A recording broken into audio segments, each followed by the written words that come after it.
हरे कृष्णा। आप सभी का सादर अभिनंदन और स्वागत है हमारे कार्यक्रम एक मुलाकात कृष्ण भक्त के साथ। बहुत बहुत धन्यवाद इस कार्यक्रम से जुड़ने के लिए। आज एक और नई कड़ी और हमारे साथ है आज एक विशेष अतिथि। दोस्तों, एक मुलाकात की इस कड़ी में हम अलग अलग पर्सनालिटीज जो बहुत ही प्रेरणास्पद है उन्हें आमंत्रित करते हैं ताकि उनकी जीवन यात्रा से हम कुछ सीख सकें और कुछ प्रेरणा प्राप्त कर सकें। और आज हमारे साथ एक बहुत ही प्रेरणास्पद व्यक्तित्व है और मेरा सौभाग्य रहा है कि पिछले 20-21 वर्षों से मेरा इनके साथ संपर्क रहा है। तो आइए हम मिलते हैं हमारे आज के गेस्ट श्रीमान रुक्मणी कृष्णदास जी से, जो बिट्स पिलानी से ग्रेजुएट है और उन्होंने 2003 में ब्रह्मचर्य के जीवन को पूर्ण रूप से समर्पित करने के पहले उत्तर भारत के लिए भारत पेट्रोलियम में वरिष्ठ प्रबंधक के रूप में काम किया। वे एक दार्शनिक, परामर्शदाता एवं साधक है और 17 वर्षों से इस्कॉन पंजाबी बाग में अध्यक्ष की सेवा दे रहे हैं।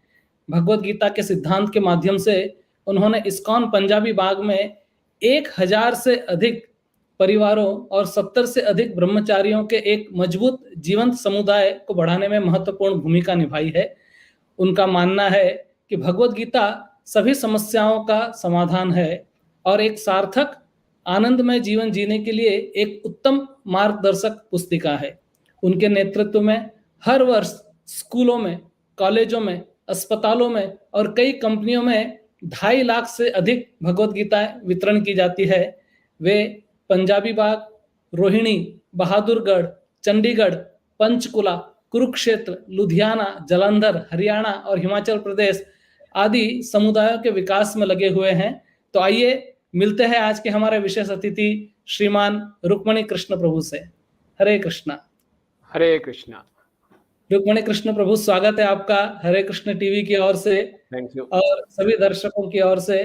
और इस मुलाकात में हम हमारे अतिथि से उनके निजी जीवन और उनके आध्यात्मिक जीवन के बारे में चर्चा करते हैं ताकि हमें और हमारे दर्शकों को कुछ प्रेरणा प्राप्त हो सके। तो इस कार्यक्रम की शुरुआत करते हुए मैं आपसे निवेदन करूंगा कि आप थोड़े हमारे दर्शकों को अपने बैकग्राउंड के बारे में, अपने अपब्रिंगिंग के बारे में, अपने प्रारंभिक परवरिश और प्रारंभिक शिक्षा के बारे में थोड़ा सा आप बताइए और फिर हम इस चर्चा को धीरे धीरे आगे ले जाएंगे।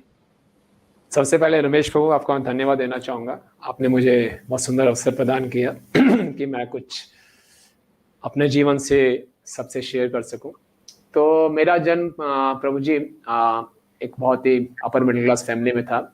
मेरे पिताजी, मेरा सौभाग्य था कि बहुत अच्छे भक्त थे और उनको पूरी भगवत गीता याद थी और डेली वो 700 श्लोक लगभग आधे घंटे में बोल देते थे। और इतना उनको गीता में, हालांकि भौतिक दृष्टि से वो ज़्यादा पढ़े लिखे नहीं थे, लेकिन उनको भी संस्कृत बहुत अच्छे ढंग से, कि गीता के श्लोकों को अच्छे ढंग से वो एनालाइज करते थे, विश्लेषण करते थे उनका शब्दों को लेकर, और कई जगह मंदिरों जाके प्रवचन देते थे। तो बचपन से इन्होंने हमें, मैं था, मेरे बड़े भाई थे, तो वो घर में शास्त्री जी को बुलाते थे, बोले इनको गीता सिखाओ। जबरदस्ती हम बैठ के गीता सिखाते थे, श्लोक याद कराते थे। और फिर किसी मंदिर में जैसे कोई जन्माष्टमी का प्रोग्राम हुआ, कल्चरल प्रोग्राम हुआ, तो हम दोनों भाई खड़े होकर स्टेज में जो गीता के श्लोक में रटे होते सब सुना देते थे और लोग बहुत खुश होते थे, तालियां बजती थी, तो हमें भी अच्छा लगता था। इस प्रकार से फिर मैं थोड़ा और बड़ा हुआ तो मैंने देखा कि पिताजी वास्तव में भगवद से उनको बहुत प्रेम था और वृंदावन भी आते जाते रहते थे वो। और जैसे कई बार वो बीमार भी पड़ते थे तो मैं उनके साथ सोता था, तो मैं देखा रात को करवट भी बदलते थे तो एक गीता का श्लोक बोलते थे, फिर दूसरी करवट बोलते दूसरा गीता का श्लोक बोलते थे। तो मैं बहुत प्रेरणा मिली उनसे। और उसके बाद मैंने स्कूलिंग किया दिल्ली में, फिर मुझे बिट्स पिलानी में एडमिशन मिला, इंजीनियरिंग किया वहाँ पे। तो जब मैं हॉस्टल में गया तो एक साधारण बच्चों की तरह मैं इतना संपर्क में नहीं रहा स्पिरिचुअलिटी के, और नॉर्मल मैंने पढ़ाई लिखाई किया और हॉस्टल का जो लाइफस्टाइल है उसको फॉलो किया। उसके बाद फिर मेरा जॉब लगा भारत पेट्रोलियम में, उसको मैंने जॉब किया, वो ट्रांसफरेबल जॉब था, मैं कई जगह घूमा। सो दैट वे तो मेरी जो मेमोरीज हैं, जो पिताजी ने जो गीता के लिए मुझे संस्कार डाले, वो मुझे बाद में बहुत काम आए और मुझे मालूम चला भगवत गीता का जीवन में बहुत महत्व है। मुझे एक इंसिडेंट याद आता है कि सन 1990 की बात है, उनका बाईपास ऑपरेशन हुआ था। जी। उस समय बाईपास ऑपरेशन बहुत बड़ी बात थी, आजकल तो रूटीन में है, और मेजर ऑपरेशन था। और ऑपरेशन के बाद वो रिकवरी में काफ़ी स्लो थे और काफ़ी दिन तक वो वेंटिलेटर पे रहे। तो बाद में वापस आ नहीं रहे थे कॉन्शियसनेस में। तो हम लोगों ने क्या किया, हम बच्चों ने उनके लिए गीता के जो श्लोक थे, उनको जो उनके फेवरेट श्लोक से भगवद गीता के 11वें अध्याय के अर्जुन की प्रार्थनाएं, उसको हमने रिकॉर्ड करके उनको वॉकमैन में सुनाते थे। फिर तो वो सुनने से वो दोबारा से अपनी चेतना में वापस आए, दोबारा से। सो दैट वे बहुत उनको श्रद्धा थी भगवद गीता के संदेश के ऊपर। तो उन्होंने, और कई पेपर्स में, उर्दू के पेपर्स में वो आर्टिकल्स लिखते थे, और जाते उनकी अंतिम इच्छा थी कि मैं और लोगों को खूब प्रचार करूं गीता के बारे में। और उन्होंने अपने जीवन में एक छोटी सी पुस्तिका भी लिखी भगवद गीता के ऊपर, और तरह से एनालिसिस करते रहते थे कि अर्जुन ने कितने श्लोक बोले, धृतराष्ट्र ने कितने श्लोक बोले, संजय ने कितने बोले, फिर बताते थे। And very good. एंड फिर बाद में जब मैं इस्कॉन से जुड़ा तो वो श्रीमद् भागवतम श्रीला प्रभुपाद की, उसको भी बहुत अच्छे ढंग से पढ़ते थे। वाह, वेरी नाइस प्रभु जी। बहुत बहुत धन्यवाद प्रभु जी, आपने ये जो इतने अच्छी तरह से इसका जो विवरण दिया है प्रभु जी, तो मुझे बड़ा, मैं रोमांचित हो रहा हूँ खुद इसको सुन के। और आपको प्रभु जी भगवद गीता का ये ज्ञान और भगवद गीता धरोहर में प्राप्त हुई है, और आपने इतनी अच्छी तरह से बताया। तो यहाँ पे मैं दर्शकों से एक बात वापस कहना चाहता हूँ कि कई बार हमने इस प्रकार से बात देखी है कि जिन परिवार में बचपन से बच्चों को भगवद गीता की शिक्षा या आध्यात्मिक एक इन्वायरमेंट मिलता है, वो आगे जाके कहीं ना कहीं उनको भक्ति मार्ग से बिल्कुल जोड़ता है, और बहुत ही विशेष योगदान होता है बचपन में जब इस प्रकार से देते हैं। और कितना सौभाग्य आपका रहा है कि पहले तो आपके पिताश्री पूरी भगवद गीता कंठस्थ कर थी, उनको वो रोज सुनाया करते थे। और मुझे बहुत अच्छा लगा प्रभु जी जो आपने कहा कि करवट लेते थे तो एक गीता का श्लोक कहते थे, दूसरी करवट पे दूसरा। ये बहुत ही, आई थिंक, जो गीता को जीता है अपने जीवन में, शायद वही ये बात कर सकता है। नहीं तो कई लोगों को तो ऐसा लगेगा कि आप ये सतयुग की कहानी सुना रहे हैं शायद, लेकिन आज के ज़माने में ऐसा ऐसा संभव है। तो और मतलब आपके पिताजी ने आपको इस प्रकार से तैयार किया कि स्टेज फ़ियर तो बचपन से ही चला गया होगा प्रभु जी आपका। हाँ, बिल्कुल सही बात है। हमारे बहुत उनके मैं कृतज्ञ हूँ कि उन्होंने गीता के श्लोक हमें सिखाए। जी, जी। तो प्रभु जी मैं एक बात पूछना चाहता हूँ, इंडियन, अभी तो मेरे मन में ऐसा आ रहा है कि आपके पिताश्री जी का भी इंटरव्यू लिया जाता था अगर ऐसा सौभाग्य होता। तो मैं जानना चाहता हूँ कि उनको ये प्रेरणा कहाँ से मिली कि इतने इस प्रकार से गीता में वो जो अपने आप को रमे हुए थे, और जैसे हैं कि अपने गीता को अपने जीवन में आचरण में अपने उतारा था। तो ये किस प्रकार से हुआ उनके साथ में, प्रेरणा उनको कहाँ से प्राप्त हुई थी? तो रमेश बाबू वो बताते थे कि उनके दादाजी को बहुत गीता से प्रेम था।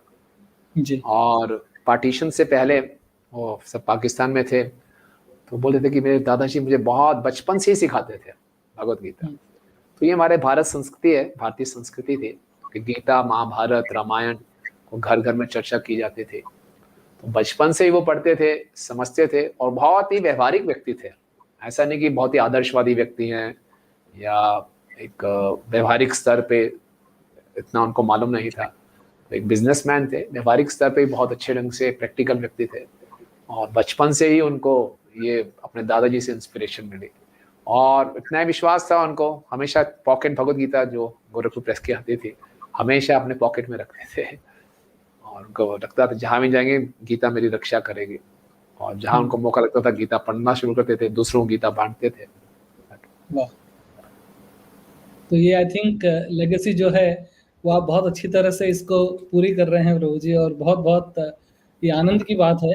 और ऑब्वियसली हम इसमें आगे चर्चा करेंगे, क्योंकि मैं जानता हूँ कि जिस मंदिर से आप जुड़े हुए हैं, वो बुक वितरण में बहुत अव्वल नंबर पे है, और हमेशा मिड साइज़ मंदिर में नंबर 1 आता है। उसके बारे में हम चर्चा करेंगे, पर उसके पहले मैं अपने दर्शकों को बताना चाहता हूँ कि प्रभु जी ने कहा कि इनके पिताश्री और उनके दादाजी जिस प्रकार से ये गीता का ज्ञान अपने परिवार में देते थे, और वह जो संस्कार है वो आगे चल के आए, ताकि आज आप जो रुक्मणी कृष्ण प्रभु जी को देख रहे हैं, कहीं न कहीं वो बीज जो है वो वहीं पे बोए हुए थे, जो आगे आके फलीभूत हुए हैं।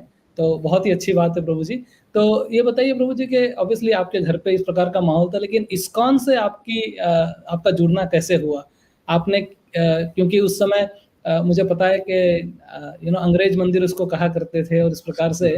तो किस प्रकार आपका इस्कॉन से जुड़ना हुआ और क्या वो इंसिडेंट थे, अगर आप शेयर करना चाहें, कि जिसने आपको प्रेरित किया कि यस, मैं इस्कॉन से जुड़ूंगा और आगे अपना जीवन जो है वो इस प्रकार से यापन करूंगा। तो प्रभु जी, मैं जो याद करता हूँ, तो मेरा फर्स्ट जो कांटेक्ट मेरा इस्कॉन से हुआ तो 1992 में। जी तो मेरी एक छोटी सिस्टर है, वो पीएचडी कर रही थी एंथ्रोपोलॉजी में। तो हमें उड़ीसा के किसी ट्राइबल एरिया में जाना था। तो वहाँ हम गए, तो पहले भुवनेश्वर में रुके। तो भुवनेश्वर में वहाँ के जो हमारे होस्ट थे वो हमें इस्कॉन टेम्पल में ले गए। तो समहाउ मेरे पे इतनी आध्यात्मिक सुकृतियाँ नहीं थी, मेरा उस समय का दुर्भाग्य था, मैं बिल्कुल ही प्रभावित नहीं हूँ और समहाउ मैंने बिल्कुल भी रुचि नहीं दिखाई। तो वहाँ के जो भक्त, अगर 1992 में मैं जुड़ता तो बहुत अच्छी बात होती। तो मैंने कुछ ज़्यादा रुचि दिखाई नहीं बिल्कुल, और फटाफट हम उस वक्त इस्कॉन मंदिर से बाहर आ गए। लेकिन भगवान की इच्छा थी, मेरे पूर्वजों की कृपा थी, और 1996 में फिर मेरा ट्रांसफ़र हुआ मथुरा रिफाइनरी में। और वहाँ मालूम चला जी वृंदावन में एक अंग्रेज़ों का मंदिर है, बड़ा फेमस है। तो मैं ऐसे संडे के दिन देखने गया और बड़ा अच्छा लगा। तो जहाँ मैंने देखा, संध्या का समय था और संध्या आरती चल रही थी और लोग इतना आनंद में नाच रहे थे। मैं इतना प्रभावित हुआ कि ये व्यक्ति जो नाच रहे थे, मुझे अभी भी उनका चेहरा याद है, इतने आनंद में कैसे कोई नाच सकता है। और मेरे हृदय में उसी समय इच्छा होती, उन्हें कब वो दिन आएगा, क्या मैं भी ऐसे नाच पाऊंगा। बिल्कुल बेफिक्री से आनंद में खूब झूम झूम के नाच रहे। मैंने कमाल की बात है, बहुत अच्छा नाच रहे। उसके बाद जब मैं बाहर आया तो मुझे नहीं मालूम था 1996 में प्रभुपाद जी का सेनेटेनियल चल रहा था। एसी भक्तिवेदांत स्वामी श्रील प्रभुपाद जो इस्कॉन के संस्थापक आचार्य हैं, उनके 100 वर्ष की, उनके सभी वर्षगांठ थी, 100th बर्थ एनिवर्सरी। तो अगर आप गए होंगे वृंदावन में प्रभुपाद समाधि है, प्रभुपाद समाधि के ऊपर उन्होंने एक हॉल बनाया हुआ है। जी और मैं वहाँ पे ऐसे चला गया ऊपर, तो वहाँ उन्होंने 108 कमल बनाए हुए हैं फर्श पे। और जो भी नए व्यक्ति आते थे उनको बोलते थे आप यहाँ पे एक कमल पे खड़े हो जाइए, कमल के फूल के ऊपर, और एक बार हरे कृष्ण महामंत्र बोलिए, फिर दूसरे पे जाइए। इस प्रकार ऐसे करते रहिए। और ऐसा पूरा उन्होंने सर्कल लगाया, तो 108 में पूरी एक माला हो गई। और जब मैंने पूरी एक माला कर ली, मैं गेट से बाहर निकलने लगा, उन्होंने बोला रुकिए। उन्होंने थोड़ा सा प्रसाद दिया और पूछा मेरा नाम क्या है, और एक बहुत सुंदर सा सर्टिफिकेट साइन करके दिया कि आपने हरे कृष्ण महामंत्र की एक जपमाला सक्सेसफुली कंप्लीट की है। बहुत अच्छी बात है। तो बहुत अच्छा। तो मेरा बहुत उत्साह बढ़ा। एक तो वो जो दृश्य मैंने देखा कि भक्तों को नाचते हुए इतने आनंद में, और हरे कृष्ण महामंत्र का एक सर्टिफिकेट मिला। तो उसके बाद से मैंने हरे कृष्ण महामंत्र बोलना शुरू कर दिया। जस्ट कहीं भी जाता था, एक मुख पे चढ़ गया, वो गाते रहने थे। फिर मैंने कुछ कैसेट्स खरीदे, फिर कुछ बुक्स लिए, बुक्स पढ़ना शुरू किया। फिर हर संडे के संडे एक रूटीन बन गया, वहाँ जाना है। फिर उसके बाद मेरी ट्रांसफ़र दिल्ली में हुई, रीजनल ऑफिस में, नोएडा में। और वहाँ मुझे मालूम चला कि ईस्ट ऑफ कैलाश में भी इस्कॉन का एक मंदिर है। तो जन्माष्टमी का दिन था, अभी ईस्ट ऑफ कैलाश का मंदिर खुला नहीं था, अंडर कंस्ट्रक्शन था। तो मैं वहाँ पे गया अपने मित्र के साथ, और बहुत लंबी लाइन थी, लेकिन वहाँ मैं गया तो मैंने भक्तों के व्यवहार से बहुत प्रभावित हुआ। क्योंकि बाकी हम जन्माष्टमी में जाते हैं, मंदिरों में बहुत धक्का मुक्की होती है, पुलिस खड़ी होती है और कोई किसी का आदर नहीं करता, अतिथियों का फटाफट सब भगाते हैं। लेकिन यहाँ पे मैंने देखा कि इस्कॉन में जो डिवोटीज थे, सब बहुत सुंदर धोती कुर्ता तिलक लगा के, एक वैष्णव कल्चर संस्कृति के साथ जो भी अतिथिगण आ रहे थे उनको झुक कर प्रणाम कर रहे थे, बहुत अच्छे ढंग से उनका मार्गदर्शन कर रहे थे, बहुत अच्छे ढंग से उनको प्रसाद खिला रहे थे। मैं बहुत प्रभावित हुआ। और फिर वहाँ पे अलग अलग स्टॉल्स लगे थे कि आपके कोई भी आध्यात्मिक प्रश्न है आप पूछ सकते हैं। तो मेरे आध्यात्मिक प्रश्न थे, मैंने पुस्तकें पढ़ना शुरू कर दी थी। तो मैंने आध्यात्मिक प्रश्न पूछे कि अगर भगवान धर्म की स्थापना करने आते हैं, इस समय संसार में इतना अधर्म फैला हुआ है, तो भगवान क्यों नहीं आ रहे। तो भक्तों ने बताया आपका प्रश्न बहुत अच्छा है, वेरी इंटेलिजेंट क्वेश्चन। भगवान या तो खुद आते हैं या अपने प्रतिनिधियों को भेजते हैं। तो ऐसी भक्तिवेदांत स्वामी श्रील प्रभुपाद भगवान के ही प्रतिनिधि हैं, वो धर्म की स्थापना कर रहे हैं पूरे विश्व में। मैं बहुत प्रभावित हुआ। और मुझे पुस्तकें दी, फिर अपने यूथ फोरम प्रोग्राम में इनवाइट किया। तो फिर उसके बाद भक्तों की कृपा से, भगवान की कृपा से मेरा आकर्षण और बढ़ता चला गया। हाँ, बहुत बहुत धन्यवाद प्रभु जी। बहुत ही मतलब ऐसा लग रहा है आंखों के सामने वो पिक्चर चल रहा हो, जिस प्रकार से आपने इसका वर्णन किया है कि किस प्रकार आप मथुरा रिफाइनरी से वृंदावन गए, वृंदावन में फिर आप जो 108 जो ये महामंत्र का जप कर रहे हैं, आपको सर्टिफिकेट प्राप्त हुआ।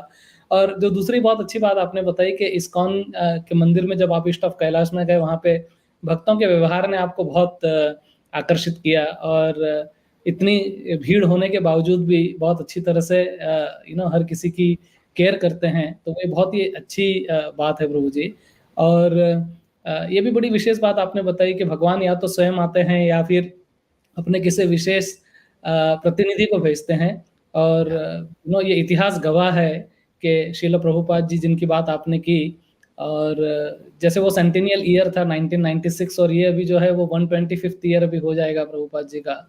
और इन पिछले 50 वर्षों में कितने सारे पूरे विश्व में जो है वो श्रील प्रभुपाद जी ने मंदिरों का निर्माण किया है, भक्त बने हैं, और करोड़ों की संख्या में जो है वो भगवत गीता का वितरण हुआ है प्रभु जी। तो ये बहुत ही अच्छी बात है। लेकिन जब जैसे आप थोड़े और, आपने कहा आपने कैसेट खरीदी, आपने बुक्स पढ़ी, आपने बुक्स पढ़नी शुरू कर दी थी, फिर और बुक्स पढ़ी और प्रश्न किए, तो आप धीरे धीरे इसके अंदर और गहराई में उतरते जा रहे थे।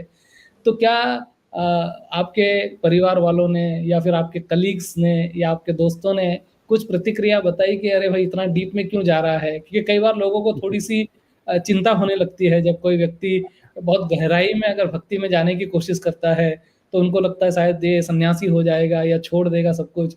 तो इस प्रकार से ये नॉर्मल है लोगों की इस प्रकार से। तो क्या आपके भी कोई इस प्रकार से कुछ रिएक्शन थी, और फिर आपने उसको किस प्रकार से हैंडल किया, वो थोड़ा आप हमारे दर्शकों को बता सकते हैं? हाँ रमेश, ये तो दुनिया का दस्तूर है।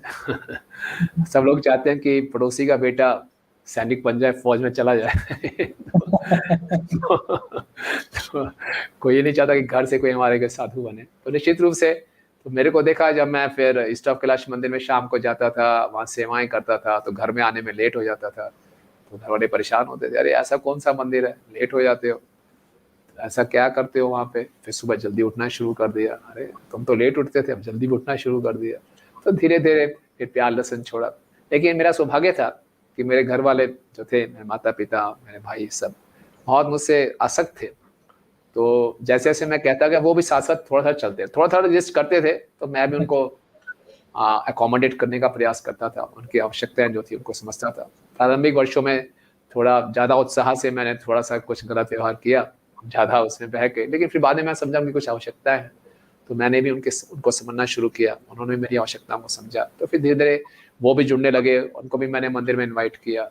तो घर में जो भी हम बनाते थे, पहले भी लगता था सिस्टमेटिक तरीके से, जैसे प्रभुपाद जी ने हमें सिखाया, भगवान को हम भोग लगाते थे। भगवान फिर हमारे घर में बहुत सुंदर मंदिर सा भी बना दिया, घर में भक्तों को निमंत्रण करना शुरू किया। तो इस प्रकार से हुआ। और जो ऑफिस के कोलीग्स थे, फ्रेंड्स थे, वो थोड़े हैरान तो हुए कि भैया क्या हो गया, तो हमारे साथ ज़्यादा पहले खाते पीते थे, सब करते थे, अब आप इतने नहीं करते। तो मैंने सबको बताना शुरू किया, तो कहीं उन्होंने काफ़ी अप्रिशिएट भी किया। स्टार्टिंग में होता है, हमें थोड़ी हिचक होती है, लेकिन मुझे एक व्यक्ति मिले, तो मैं ऑफिस में पहले तिलक लगा के नहीं जाता था, मुझे शर्म आती थी। तो एक व्यक्ति मिले मुझे, वरिष्ठ भक्त थे, उन्होंने बोला जब हमारे दूसरे समुदाय के भक्त कोई इस्लाम को फॉलो करता है, वो सर पे टोपी डाल लेते हैं, कोई सिखिज्म को फॉलो करता है, वो पगड़ी डालते हैं, तो आपको तिलक लगाने में क्या दिक्कत है, आप अपना काम अच्छे ढंग से कीजिए। तो मुझे बहुत प्रेरणा मिली, तो मैंने तिलक लगा के जाने लगा। तो ऑफिस में लोग और हैरान हो गए, ये क्या हो गया। तो मुझे ये तिलक लगाने से क्या हुआ, प्रचार करने का मौका मिला, मैंने प्रचार करना शुरू किया। तो मैं उनको भगवद गीता देता था, उनसे कई को मंदिर में इन्वाइट करता था, तो काफ़ी भक्त जुड़े वहाँ पे भी। तो दैट वे, तो शुरू में थोड़ा सा शॉकिंग लगता है, लेकिन बाद में सब लोग बहुत अप्रिशिएट करते हैं जी, क्योंकि उनको अच्छा लगता है। क्योंकि जब एक भक्त भक्ति के नियमों का अच्छे ढंग से पालन करता है, भक्ति के सिद्धांतों को अपने जीवन में उतारने का प्रयास करता है, तो उसके आचरण में परिवर्तन आता है, और वो किसी का बुरा करने का सोचता नहीं है। वो एक सिंप्लिसिटी, उसके बिहेवियर में सरलता आ जाती है। ऐसा नहीं कि वो मूर्ख बन जाता है, वो ज़्यादा और स्मार्ट हो जाता है कि कम समय में ज़्यादा काम करेगा और फालतू की बात नहीं करेगा। तो दैट वे सबने बहुत अप्रिशिएट किया। वेरी नाइस रोजी, वंडरफुल। और बड़ी ही आपने सुंदर बात बताई कि पहले तो ये कि परिवारजनों के साथ में जो आपका व्यवहार था, वो एक दूसरे के पूरक बने। आप उनकी आवश्यकताओं को आपने समझा, उन्होंने आपकी आवश्यकताओं को समझा। नहीं तो कई बार यहाँ पे भी बड़ा प्रॉब्लम हो जाता है, अगर अच्छी तरह से इस प्रकार से एक दूसरे की पूरकता को समझा ना जाए। और यस, मित्रों के जो आपने बात बताई, तो हमारे दर्शक सुन ही रहे हैं, ये बहुत ही अच्छी बात है कि initially yes there will be some वहाँ पे कुछ है जो लोग थोड़ा-सा हिचकिचाएँगे, समझेंगे, लेकिन अगर आप उनको सत्य बता रहे हैं, तो धीरे-धीरे उसको स्वीकार करने में लोगों को ज़्यादा परेशानी नहीं होती है, ज़्यादा कठिनाई नहीं होती है। और व्यक्ति जब भगवान की भक्ति करता है, तो आपने बात बताई कि थोड़ा स्मार्ट बन जाता है, थोड़े कम समय में ही ज़्यादा काम कर लेता है।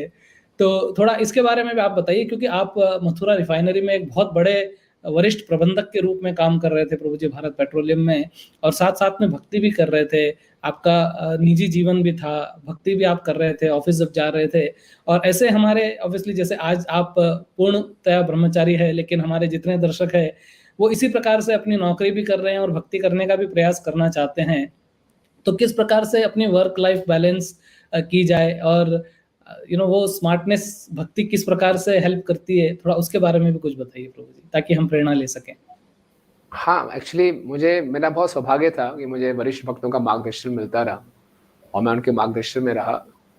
तो उन्होंने बताया कि फर्स्ट थिंग फर्स्ट, तो अगर हम अपने लाइफ को इस ढंग से ढालें कि हम सुबह थोड़ा जल्दी उठना शुरू कर दें और थोड़ा रात को जल्दी सो जाए, तो टाइम से, तो अगर हम जल्दी उठते हैं सुबह, तो हमारे पास बहुत समय हो जाता है।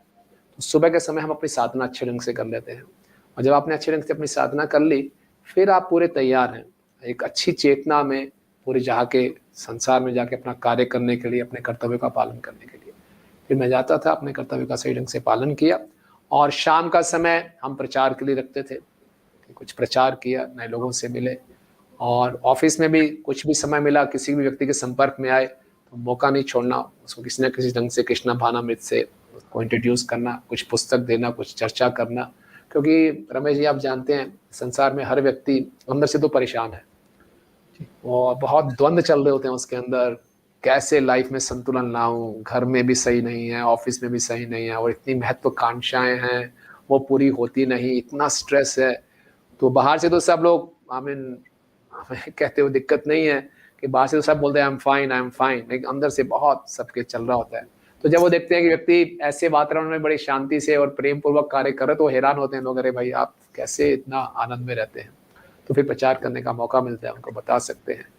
तो मुख्य बात जो सहायक होती है कि अगर हम अपने लाइफस्टाइल को इस ढंग से ढालें, और अपने आप लाइफस्टाइल ढल भी जाता है, क्योंकि हमारी जो जीवन है बहुत सरल हो जाता है, और जब जीवन सरल हो जाता है तो जो हमने बेफजूल की आवश्यकताएं पाली होती हैं, वो अपने आप कम हो जाती हैं, हमारे आवश्यकताएं भी कम हो जाती हैं, तो हम टाइम भी हमारा बहुत बचता है, और समय जब बच जाता है उसको हम अच्छे कंस्ट्रक्टिव तरीके से यूज कर लेते हैं। तो एक प्रकार से मैं खुद बहुत, जब शुरू में आया तो मैं सोच नहीं सकता था कि मैं इतना मेडिटेशन कर पाऊंगा, इतना ध्यान दे पाऊंगा, मेरे पास इतना समय नहीं है, मैं तो बहुत व्यस्त व्यक्ति हूँ। लेकिन हैरानी की बात क्या है कि जब कृष्ण भावनामृत में आ जाते हैं तो समय बहुत हो जाता है, समझ में नहीं आती कैसे क्योंकि भगवान गीता में कहते हैं कालो अस्मि, मैं काल हूँ। कैसे भगवान एडजस्ट करते हैं, ये वास्तव में चमत्कार है, और ये हम प्रैक्टिकली करते हैं तो ये रियलाइज होता है। तो इसीलिए बिना अगर भक्ति के, फिर मैं सोचता था कि इतने साल मैंने ऐसे व्यर्थ गवाए, अगर हम पहले से इसको कर रहे होते तो जीवन में कितना और आनंद आता। बहुत बहुत धन्यवाद प्रभु जी, बहुत ही आपने सुंदर तरीके से इसका विश्लेषण करके बताया है कि सादा जीवन और उच्च विचार, ये अगर मैं इसको सारांश में ले लूं, तो इस प्रकार से कि एक व्यक्ति जब अपना जीवन जो है वो सादा रूप से जब व्यतीत करने लगता है, तो ऑब्वियसली उसके जीवन में काफ़ी परिवर्तन आते हैं। और आपने एक की यहाँ पर दी है जो मैं वापस अपने दर्शकों को बताना चाहता हूँ, कि प्रभु जी ने हमें बताया कि सुबह जल्दी उठना। यदि हम सुबह जल्दी उठते हैं तो हमारे पास बहुत समय है। तो कई बार एक्चुअली बहुत लोगों का प्रभु जी ये प्रॉब्लम होता है, हमने भी कई बार इस चीज़ को फेस किया है कि नो टाइम, एक chronic disease of a common man किसी का समय नहीं होता है।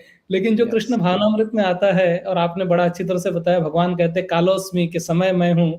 तो भगवान को हम हमारे जीवन में लेके आएंगे तो भगवान हमारे जीवन को, वही 24 घंटे सभी के पास है, लेकिन सरप्राइजिंगली बहुत भक्त के जीवन में बहुत समय मिल जाता है बहुत कुछ करने के लिए। और आपने बहुत अच्छी तरह से ये बात भी बताई प्रभु जी के, आप मौका नहीं छोड़ते थे, जो मौका मिलता था प्रचार करने का या अपने कलीग्स को बताने का, और आदतें हमारी बहुत अच्छी हो जाती है।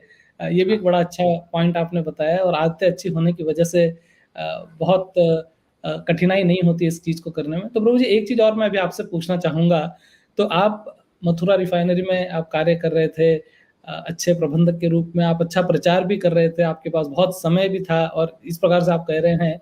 तो फिर वो क्या प्रेरणा आपको मिली कि आपने सोचा कि अभी मैं अपना जॉब को छोड़ के और फुल टाइम ब्रह्मचारी बनूँगा? तो उसके पीछे क्या कारण था? तो वो थोड़ा-सा हम जानना चाहते हैं कि ये डिसीज़न जो आपने लिया, तो ये क्यों लिया और ये डिसीज़न लेके फिर अभी आप क्या उसका फ़ायदा देख रहे हैं? और आप थोड़ा-सा अपने मतलब जो निजी सेवाएँ हैं उसके बारे में भी थोड़ा हमारे दर्शकों के साथ शेयर कर सकते हैं? हाँ, रमेश जी, क्या था कि जब मैं एक्चुअली मथुरा में मैं इंट्रोड्यूस हुआ था और उसके जी। बाद फिर मेरा ट्रांसफ़र नोएडा में हो गया था रीजनल ऑफ़िस में। तो वहाँ से मेरा फिर मैं अच्छे ढंग से उसको पालन करना शुरू किया था। और जैसे-जैसे मैं भक्तों के संग में आया और मैंने भक्तों का व्यक्तिगत जीवन देखा कि वो कितने समर्पित हैं। और एक बारी क्या हुआ, आपसे मुझे याद आई बात। एक बारी जन्माष्टमी का उत्सव था और मैं ईस्टर ऑफ कैलाश मंदिर में हमारे बहुत बड़े पंडाल लगते थे। हमारी सेवा होती थी कि जो नए लोग आ रहे हैं, उनका हम स्वागत करें। जैसे मेरा स्वागत हुआ था, तो मैंने सोचा कि मुझे भी अच्छा मौका मिला है, जो नए लोग आ रहे हैं, मैं उनका स्वागत करूँ, उनके प्रश्नों का समाधान करूँ। तो इसी ढंग से मैं कर रहा था और मैं किसी एक व्यक्ति को, नए व्यक्ति को बता रहा था कि मेरे जीवन में क्या-क्या परिवर्तन आए, आप भी इसको स्वीकार कीजिए, इस कृष्णा कॉन्शियसनेस को। तो जब मैंने बहुत उत्साह से उसको बताया मेरे जीवन में ये परिवर्तन आए, कितना मैं कृतज्ञ हूँ प्रभुपाद जी के लिए, तो उन्होंने मुझसे एक प्रश्न पूछा कि बोला कि इस्कॉन में आने के बाद, इस्कॉन ने आपको इतना कुछ दिया, प्रभुपाद जी ने आपको इतना कुछ दिया, तो मैं क्या आपसे एक प्रश्न पूछ सकता हूँ? मैंने कहा पूछिए। उन्होंने पूछा, ब्लैंकली उन्होंने पूछा, आपने प्रभुपाद जी को क्या दिया? तो मैं हैरान हो गया, मैं इस प्रश्न के लिए तैयार नहीं था। मैंने कहा अच्छा, मैंने कभी सोचा नहीं इस बात के लिए, पर धन्यवाद। तो बाद में मैं सोचता रहा, यस, मैंने क्या दिया? मैंने तो बहुत कुछ लिया, लेकिन मैंने दिया क्या? तो ये प्रश्न मेरे उसमें चलता रहा ज़हन में। और फिर मैंने देखा जो मेरे समर्पित और भक्त थे, वो इतना सादा जीवन जी के कितना मुझे कितना मेरे जीवन में लाभ हुआ और ऐसे कितने और लोग होंगे जिनको अभी भक्ति का ज्ञान नहीं है, जिनको नहीं मालूम कि ये संसार से परे भी एक आध्यात्मिक जगत है, जो हमारा असली घर है। और ये मनुष्य जीवन बहुत दुर्लभ है, मनुष्य जीवन का एक-एक क्षण बहुत कीमती है। मनुष्य और पशु में क्या अंतर है? सब बातें हैं। मेरी बहुत इच्छा हो रही थी कि मैं सबको बताऊँ, सबसे शेयर करूँ। तो मैं ऑफ़िस भी जाता था, काम भी करता था और फिर उसके बाद मेरे टीचिंग असाइनमेंट्स इतने बढ़ गए, वो भी करने लगा। तो धीरे-धीरे मुझे लगा कि बहुत पैसा तो कमा ही लिया, आखिर धन कमाने से हम केवल सुविधाएँ खरीद सकते हैं, सुख नहीं खरीद सकते। सुख तो सेवा से ही प्राप्त होता है और जो सेवा श्री कृष्ण की और कृष्ण के प्रतिनिधियों की जब सेवा करते हैं, तो हमें असली सुख प्राप्त होता है। तो जब तक हम इस प्रकार की सेवा में नहीं जुड़ते हैं, तो हम असली सुख से वंचित रहते हैं। तो मुझे लगा क्यों मैं अपना समय गँवाऊँ और जल्दी से जल्दी मुझे अपना जीवन समर्पित कर देना चाहिए। तो इसीलिए मैंने फिर ये निर्णय लिया और ये निर्णय लेने के बाद मुझे लगा ये निर्णय तो बहुत पहले ले लेना चाहिए था, मैंने तो बहुत लेट हो गया। और भगवान की विशेष कृपा रही मेरे पर, मेरे गुरुजनों की, वैष्णवों की और श्रील प्रभुपाद जी की, कि यहाँ आने के बाद मेरा प्रतिदिन बहुत ही रोमांचक होता है और भगवान की विशेष कृपा है, हम सुबह-सुबह जल्दी उठते हैं, भगवान की मंगल आरती सुबह-सुबह 4:30 बजे अटेंड करते हैं और उसके बाद हमारे प्रचार के कार्य होते हैं। तो काफ़ी यूथ प्रीचिंग, कॉलेज प्रीचिंग है, कॉलेजेस में जाके हम प्रचार करते हैं। फिर हमारे इस पंजाबी बाग मंदिर से बहुत से परिवार जुड़े हुए हैं, उन परिवारों में किस प्रकार से उनको भक्तिमय वातावरण हम दे सकते हैं, उसमें हम प्रचार करते हैं, पुस्तकों का वितरण करना। और फिर हमारे मंदिर में और भी बहुत से युवागण जुड़े हैं, जो ब्रह्मचारी का जीवन बिता रहे हैं, उनकी सेवा करना, उनकी आवश्यकताओं को पूरा करना। तो इस प्रकार से हमारा पूरा दिन बहुत व्यस्त रहता है और बहुत सी योजनाएँ रहती हैं कि किस प्रकार से ज़्यादा हम इस कृष्णा भारत आंदोलन को आगे बढ़ाएँ। श्रील प्रभुपाद जी कहा करते हैं, सर्वे भवन्तु सुखिनः। इस संसार का प्रत्येक व्यक्ति सुखी हो और सुखी हो तभी होगा जब श्री कृष्ण के चरणों की शरण ग्रहण करेगा। इस तरह से हम लोग ज़्यादा से ज़्यादा प्रचार करते हैं और लोगों को जोड़ना है किसी न किसी ढंग से, क्योंकि हम सब जानते हैं कि संसार में हालांकि बहुत टेक्नोलॉजिकल एडवांसमेंट हुआ है पिछले कुछ वर्षों में, सुविधाएं बहुत बेहतर हुई हैं, लेकिन बड़ी आसानी से हम देख सकते हैं और अनुभव कर सकते हैं कि जो हैप्पीनेस इंडेक्स है, जो सुख का स्तर है, वो कम हुआ है। और अधिकांशतः लोगों को मालूम नहीं है कि कैसे अपने हम इस जीवन में वास्तविक सुख को प्राप्त कर सकते हैं, और तरह तरह की प्रयास करने के बाद भी वो जो सुख नहीं मिल पा रहा। तो इसलिए संसार में लोग बहुत भ्रमित हैं।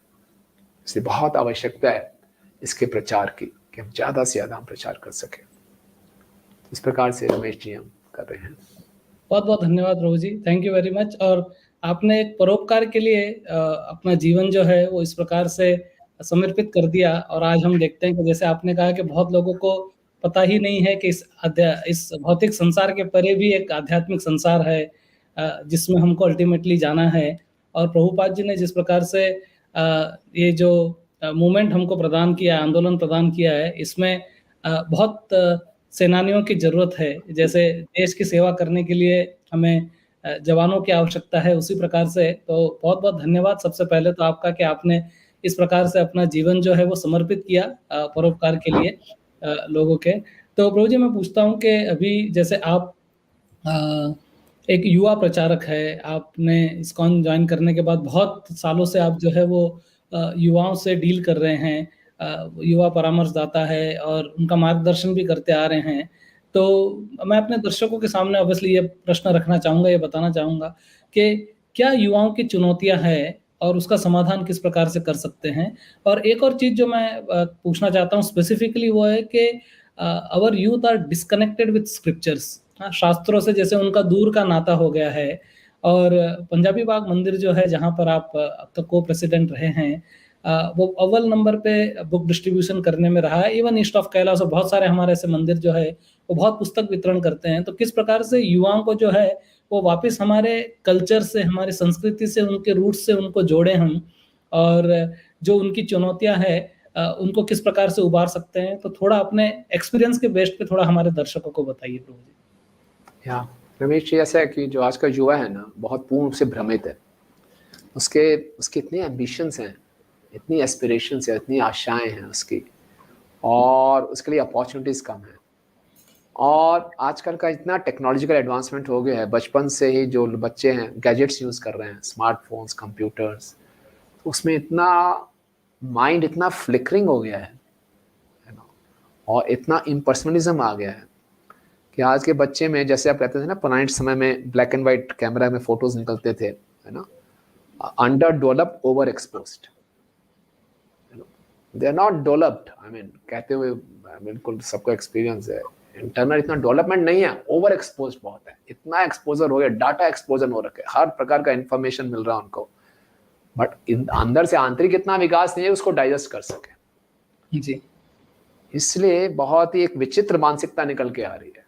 उस मानसिकता में क्या है, बहुत इनसिक्योरिटी है, स्टेडीनेस नहीं है, धैर्य नहीं है, पेशेंस नहीं है, तुरंत परिणाम चाहिए।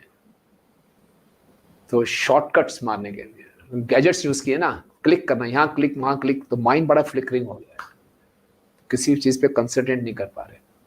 ये बहुत बड़ी समस्या है। तो मैंने देखा है कि युवा में जीवन में थोड़ी सी समस्या आती है, वो इतने घबरा जाते हैं, इतना घबरा जाते हैं, तो फिर गलत आदतों में फंस जाते हैं। बहुत जल्दी डिप्रेशन रेट युवाओं में बहुत बढ़ गया है।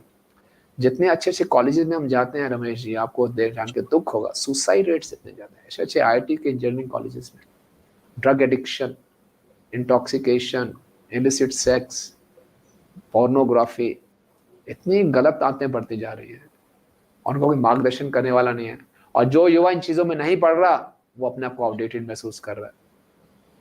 तो मैं आपको एक्सपीरियंस बताता हूँ। हमारे एक भक्त थे, वो हमारे पंजाबी बाग के पास एक मार्केट है, पश्चिमी हर मार्केट, वो भगवत गीता वितरण कर रहे थे। तो एक युवा उनको मिला जो कि बहुत उदास सा बैठा था, तो उनसे उसने निवेदन किया कि आप प्लीज़ गीता ले लीजिए। तो उसने बोला नहीं, आप मुझे नहीं चाहिए। तो हमारे भक्त को भगवान ने प्रेरणा दी अंदर से कि इसको गीता जरूर चाहिए। तो उन्होंने किसी ना किसी ढंग से बोला रखिए, और अपना कार्ड दे दिया, आपके जीवन में कुछ भी समस्या हो मुझे आप फ़ोन करना, आप लीजिए इसको। ज़बरदस्ती पकड़ा दिया उसको।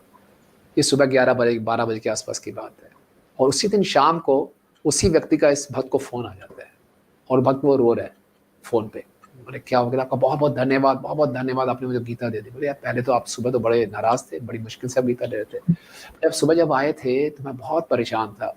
मैं एक क्वालिफाइड इंजीनियर हूँ, मैंने एजुकेशन लोन ले रखा है, नहीं मेरी नौकरी नहीं लग रही, मैं बहुत परेशान था, घर वाले ताने मार रहे हैं, मैं सोच रहा था मैं आत्महत्या कर लूँ और आप आके मुझे बार-बार डिस्टर्ब कर रहे हैं। मैं आत्महत्या की योजना पर हूँ, आप बार-बार मुझे डिस्टर्ब कर रहे हैं और आपने मुझे गीता पकड़ा दी। और फिर मैं घर गया तो मुझे लगा भगवान की क्या इच्छा है, गीता क्यों मेरे पास आई? तो मैंने पढ़ना शुरू किया। मैं जब पढ़ा तो मेरी आँखें खुल गई। मुझे लगा कि मुझे जीवन में बहुत कुछ करना है, ये मैं बहुत गलत सोच रहा था। जब उसने सुना तो हमारे भक्त की आँखों में आँसू आ गए और मैं तुरंत प्रभुपाद जी को धन्यवाद दिया कि मैं एक व्यक्ति का जीवन बचा सका। तो रमेश जी ऐसे बहुत से हम जब IIT रुड़की में हम प्रचार कर रहे थे, तो बहुत से लोग ऐसे ड्रग्स में पड़े हुए हैं, गंदी आदतों में हैं। लेकिन जब उन्होंने गीता पढ़नी शुरू की, भक्तों के संग में आए, उनका जीवन बदल गया। कई लोग डिप्रेशन से बाहर आए।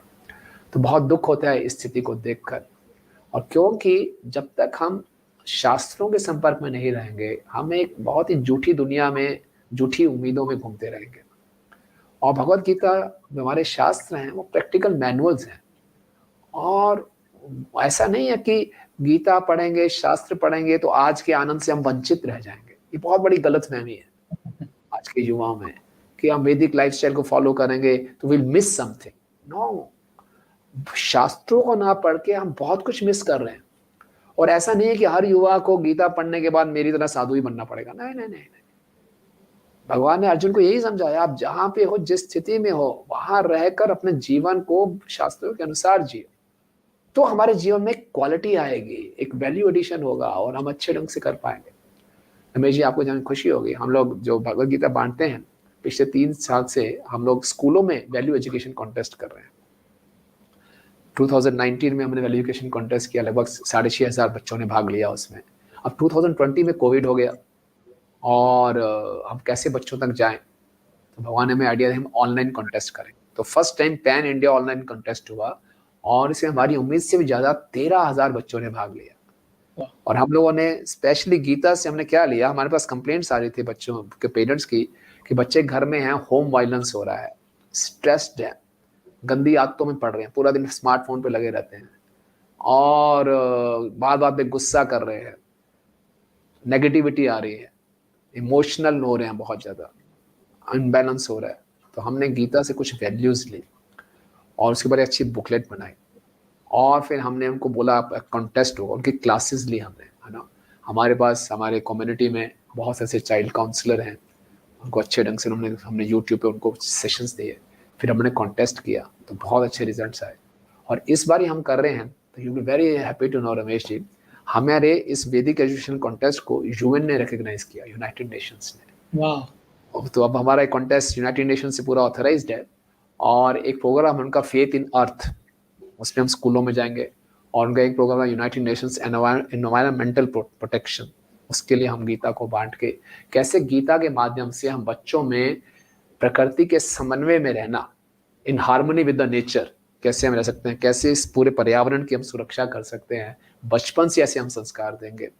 तो भगवद गीता हमारे जीवन में बहुत महत्वपूर्ण ग्रंथ है, तो हमें इसको अपने जीवन में बताना चाहिए। तो ये हमारा कुछ क्षमा करें मैं ज़्यादा कह गया लेकिन हाँ, नहीं प्रभु जी, बिल्कुल इंडीड मैं आपसे प्रश्न पूछने वाला ही था, लेकिन आपने ऑलरेडी इस चीज़ का उत्तर दे दिया कि जो आपने युवाओं की समस्याओं के बारे में बात की, तो उसका समाधान क्या है, लेकिन बड़ी अच्छी तरह से आपने समाधान भी प्रस्तुत किया। And all thanks to all our ISKCON temples Prabhu ji के जो गीता वितरण कर रहे हैं और जो आपने जो कहानी बताई, ये शायद एक नहीं ऐसी बहुत सारी कहानियाँ होगी हमारे पास के व्यक्ति जो है वो सुसाइड करने जा रहा है और गीता पढ़ के जो उसका जो है जीवन परिवर्तन हो जाता है। और जैसे गीता ये जो हमारा मैनुअल है जीवन का, तो इसको ऑब्वियसली जो पढ़ेगा वो इस जीवन को अच्छी तरह से समझ पाएगा। और अभी जो आपने भगवद गीता ये कोर्सेज की बात की, तो ऑब्वियसली मैं आपसे ये प्रश्न भी साथ-साथ में ही पूछना चाहता हूँ और कहना चाहता हूँ कि ये जो स्क्रीन के बारे में, पहले तो क्या है कि लोग जॉइंट फैमिली में रहा करते थे, फिर न्यूक्लियर फैमिली हो गई, अभी now we have our own world with our own screen. सभी लोग स्क्रीन पे लगे हुए, तो उसको किस प्रकार से बचाना, तो उसमें भी आप बहुत अच्छा कार्य कर रहे हैं। और मुझे विश्वास है प्रभु जी कि ये सस्टेनेबल डेवलपमेंट इसको आप कह सकते हो कि गीता के माध्यम से, और आपने बहुत अच्छी बात कही जो मैं दर्शकों को वापस रिपीट करके बताना चाहता हूँ कि हम अगर गीता पढ़ेंगे तो ऐसा नहीं कि कुछ हम हमारे जीवन में कुछ मिस कर रहे हैं। वैदिक लाइफ़स्टाइल को अगर हम अपनाते हैं तो we will not miss anything, और इंडीड अगर हम उसको नहीं पढ़ते हैं तो वी आर मिसिंग समथिंग। तो ये भी आप बहुत अच्छी बात प्रभु जी आपने बताई है। तो बस एक और सवाल मैं आपसे पूछूंगा और उसके बाद मैं अपने दर्शकों से निवेदन करना चाहूंगा कि आप अपने प्रश्न जो है वो अपने चैट बॉक्स पे लिखिए और डायरेक्ट प्रभु जी से हम सीधे सीधे वो प्रश्न पूछेंगे।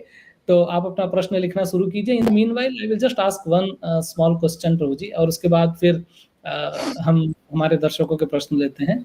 तो अभी करंटली प्रभु जी जो सिचुएशन है जहाँ से हम सब गुजर रहे हैं, तो ये पैंडेमिक महामारी जो ये है, जो संक्रमण जो पूरे विश्व में फैला हुआ है, तो इसमें बहुत सारा ऐसा जीवन में परिवर्तन लोगों के हुआ है जो न भूतो, और शायद ना भविष्य तो होना भी नहीं चाहिए, it's not even good. But बहुत लोग जो है दे हैव बीन कन्फाइंड, जैसे जेल में जैसे बंद हो जाते हैं वैसे कई बार अपने घरों में बंद हुए। यस, उसके कुछ एडवांटेज और डिसएडवांटेज दोनों है, क्योंकि इस प्रकृति में हर एक चीज में हमेशा एडवांटेज डिसएडवांटेज जो होता है द्वंद होता है प्रभु जी। लेकिन ज्यादातर लोग जो है जो शायद वैदिक लाइफस्टाइल को नहीं समझते हैं, वो घर में एक एक प्रकार से बंद हो गए हैं। फिजिकल एक्टिविटी बिल्कुल बंद हो गई है लोगों का। जैसे वेट गेन ये सब तो खैर जो है वो तो होता ही है, पर बहुत जो इम्पोर्टेंट है, क्योंकि हम यहाँ पे गीता की बात कर रहे हैं आपसे, तो मानसिक संतुलन जो है वो कई लोगों का बिगड़ जाता है प्रभु जी। हमने कई बार ये बात सुनी है लोगों से कि मानसिक तनाव बहुत बढ़ गया है, लोग स्ट्रेस में आ जाते हैं। कई बार पहले तो क्या होता था कि आप ऑफिस जा रहे हो तो एक फिक्स्ड ऑफिस आवर्स है, अभी तो सुबह से लेकर रात तक कुछ पता नहीं है, और इतने क्लोज हम कभी रहे नहीं हैं। और अपना जो स्पेस है, कई बार जैसे जो लोग आपस में रहते हैं तो एक स्पेस में अपना खुद का पर्सनल स्पेस लोगों को मिल नहीं पाता है प्रभु जी, इसलिए बहुत मानसिक तनाव आ जाता है। तो इसके बारे में आप क्या सलाह देना चाहते हैं कि किस प्रकार से हमारी ये जो कृष्णा कॉन्शियस लाइफस्टाइल है, भक्ति में जीवन जो है, वो इसमें हेल्प कर सकता है? वो थोड़ा सा बताइए, फिर हम हमारे दर्शकों के प्रश्न लेंगे प्रभु। यस रमेश जी, बहुत ही एक क्राइसिस का टाइम चल रहा है, लेकिन आपने बहुत अच्छी बात बताई। फिर से मैं बताऊंगा, अगर हमारे पास भक्तों का संग है, भक्तों का संग हम फिजिकल रूप से नहीं कर पा रहे, बट ऑनलाइन हमारे भक्तों का संग रहता है, और पास में हमारे पास भगवान की वाणी है, शास्त्र हैं और हरि नाम है ना, हरे कृष्ण कृष्ण कृष्ण हरे हरे, हरे राम राम राम हरे हरे। तो भक्ति में इतनी कृपा है, भक्ति में इतनी शक्ति है कि हम हर सिचुएशन को ऑस्पिशियस बना सकते हैं, है ना। तो हमारे जो भक्त हैं, जो हमारे यहाँ से पंजाबी मंदिर से जुड़े हुए हैं, तो इस लॉकडाउन में वो घर के अंदर हैं, तो उनको ज़्यादा समय मिल रहा है शास्त्रों को पढ़ने का, भगवान का नाम लेने का, और ऑनलाइन प्रीचिंग करने का, एक दूसरे से अच्छे संबंध बनाने का। जो इसे प्रभुपाद हमारे इस्कॉन के संस्थापक आचार्य बहुत अच्छा एक फ्रेज यूज़ करते थे, best use of bad bargain, है ना, बुरे सौदे का अच्छा उपयोग। जो बेस्ट ऑफ द बेस्ट हम सिचुएशन में कर सकते हैं वो यही है। हर सिचुएशन को हम कृष्णा कॉन्शियस बना सकते हैं। भक्ति की ये खूबी है, ये एडजस्टेबल है, ये ना रिजिड नहीं है, स्टीरियोटाइप नहीं है। ये सबसे बड़ी खूबी है कि हम किसी परिस्थिति में भगवान का नाम ले सकते हैं, किसी भी परिस्थिति में शास्त्रों का अध्ययन कर सकते हैं, और शास्त्रों के अध्ययन करने से हमें बहुत राहत मिलती है। हमें जीवन में हमेशा आशावाद रहता है, ऑप्टिमिज्म रहता है, पॉजिटिविटी रहती है, क्योंकि इतनी सुंदर सुंदर कथाएं हैं श्रीमद् भागवतम में। उन भक्त लोग किन किन परेशानियों से गुजरे, और उन परेशानियों से गुजरने के बाद भी उन्होंने भगवान की भक्ति को नहीं छोड़ा। फिर हम अपनी परेशानी देखते हैं तो कुछ भी नहीं है, और उनकी लाइफ से हमें इतना इंस्पिरेशन, इतनी प्रेरणा मिलती है। तो मैं यही कहना चाहूँगा कि इस कोविड के क्राइसिस में हमने बहुत से ऐसे ऑनलाइन कोर्सेज भी किए, और काफ़ी लोग हमें बहुत धन्यवाद देते हैं, और हरि नाम में, भगवान के नाम की शरण में, भगवान की वाणी, भगवान के शास्त्रों को पढ़ें, और किसी ना किसी तरीके से हम भक्तों के संपर्क में आ जाएं, तो आपको अपने जीवन में बहुत सकारात्मक एक पॉजिटिव चेंज नज़र आएगा। क्योंकि घर में बैठे बैठे माइंड नेगेटिविटी की तरफ जाता है। माइंड की नेचुरल टेंडेंसी है नकारात्मक सोचना, नेगेटिव चीज़ों के बारे में सोचना, और आज इतने सभी संबंधियों में इतने घटनाएं घटी हैं। हर घटना, घर घर में कोई ना कोई दुर्घटना घटी है, किसी न किसी का संबंधी को शरीर छोड़ना पड़ा। तो ये बहुत क्षति सहना इतना आसान नहीं है, लेकिन जब हम भगवान की वाणी, शास्त्रों को अपने जीवन में उतारते हैं तो बहुत शक्ति मिलती है इन सबको सहने की। मेरा यही सबसे निवेदन रहेगा कि इस क्राइसिस में हम गुजर रहे हैं तो भगवान की शरण ग्रहण करें, भगवान की शरण भगवान के नाम के द्वारा, भगवान के शास्त्रों के द्वारा और भक्तों के संग के माध्यम से, तो इससे बहुत लाभ होता है।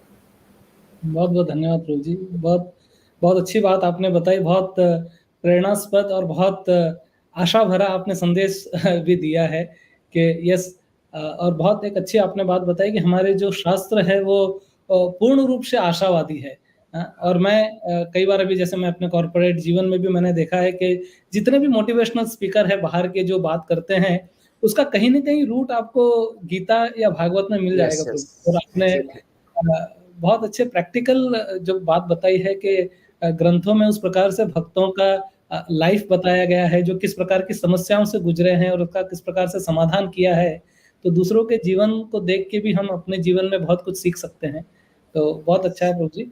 केवल एक छोटा-सा अभी मुझे याद आ गया, तो मैं दर्शकों को बताना चाहता हूँ कि यस, जैसे प्रभु जी तो पूर्ण रूप से ब्रह्मचारी है, लेकिन प्रभु जी जिस मंदिर से जुड़े हुए हैं, वहाँ पर प्रभु जी एक जैसे मैंने इनके इंट्रोडक्शन में भी बताया था कि 1000 से ज़्यादा फैमिली, इवन शायद 1500 से ज़्यादा फैमिली और 70-80 से ज़्यादा ब्रह्मचारी का एक समुदाय जो है, वो वहाँ पर जीवंत समुदाय है, प्रभु जी जिसमें इंस्ट्रूमेंटल रहे। तो प्रभु जी क्विकली मैं आपसे थोड़ा जानना चाहूँगा कि ये जो कांग्रीगेशनल प्रीचिंग हुई है, वो किस प्रकार से हुई? थोड़ा-सा संक्षेप में हम उसके बारे में बताना चाहते हैं हमारे दर्शकों को कि कई बार यस, कुछ लोग जानते हैं कि इस्कॉन से जो जुड़े हुए हैं, उसमें से केवल 5-10% लोग जो है वो फुल टाइम आपकी तरह ब्रह्मचारी है, लेकिन ज़्यादातर 90% या उससे ज़्यादा जो लोग हैं, वो गृहस्थ है, अपने घर में रह के भक्ति करते हैं। तो उस थोड़े प्रचार के बारे में आप हमें बताइए, कांग्रीगेशन के बारे में, then we will go ahead Prabhu ji. Thank you. Yes, Ramesh ji, आपने बिल्कुल सही बोला। हम जैसे लोग तो 5% भी नहीं होंगे, हार्डली 1%। 99% लोग घरों में रहते हैं, घर में रह के अपना व्यवसाय कर रहे हैं, बिजनेस कर रहे हैं, प्रोफेशन में हैं और अच्छे ढंग से भक्ति कर रहे हैं। तो एक हमारा जो पंजाबी बाबा का एक है, एक फैमिली की तरह है, एक बहुत बड़ा परिवार है। श्रील प्रभुपाद जी कहते हैं कि इस्कॉन एक ऐसा परिवार है जिसमें पूरा विश्व समा सकता है। और हम लोग जो पूरे परिवार में रहने वाले भक्त लोग हैं, जो लोग हैं, उनके लिए हम सिस्टमैटिक तरीके से प्रचार करते हैं। सबसे पहले उनको भगवद गीता से इंट्रोड्यूस करते हैं, उनके लिए एक इंट्रोडक्टरी कोर्स होता है, उसमें वो एनरोल करते हैं। उसके बाद फिर उनकी केयर करने के लिए हमारे कुछ भक्ति भिक्षा कार्यक्रम्स हैं। भक्ति भिक्षा एक सेल प्रोग्राम्स हैं कि किसी घर में 8-10 फैमिलीज इकट्ठी हो जाती हैं और भगवद गीता पे वो चर्चा करते हैं। वेरी इनफॉर्मल इंटरेक्टिव प्रोग्राम है। तो इसमें जुड़ने के बाद लोगों का ऐसा अनुभव होता है, उनको लगता है कि हमें एक नया फैमिली मिल गया, एक नया परिवार मिल गया और पूरा परिवार जुड़ जाता है। और फिर इसके बाद ये सारी की सारी फैमिलीज मिलकर हमारे बीच में महामिलन्स होते हैं। हम लोग अभी कोविड टाइम में तो नहीं कर पा रहे, लेकिन कोविड टाइम पे ऑनलाइन संग होता है, नहीं तो हम बाहर जाते हैं तीर्थ स्थानों में, भगवान के धाम में, वृंदावन, मायापुर, जगन्नाथपुरी, द्वारकापुरी, रामेश्वरम, ऐसे स्थानों में लगातार जाते हैं और उनको प्रशिक्षण दिया जाता है, शास्त्रों को कैसे अध्ययन करना है, कैसे अपने जीवन में उतारना है, व्यवहारिक रूप से शास्त्रों के अनुसार कैसे जीवन जीना है, सादा जीवन, उच्च विचार। तो इस प्रकार से पूरी की पूरी जो भारतीय वैदिक संस्कृति है वो उनके जीवन में आना शुरू होती है। और दिल्ली जैसा शहर आप जानते हैं, एक अर्बन लाइफस्टाइल में बहुत प्रेशर है, ट्रैफिक इतना है, ऑफिस में जाना 2 घंटे, वापस आना 2 घंटे, इतना स्ट्रेस, तो व्यक्ति पास बहुत ज़्यादा टेंशन हो जाता है।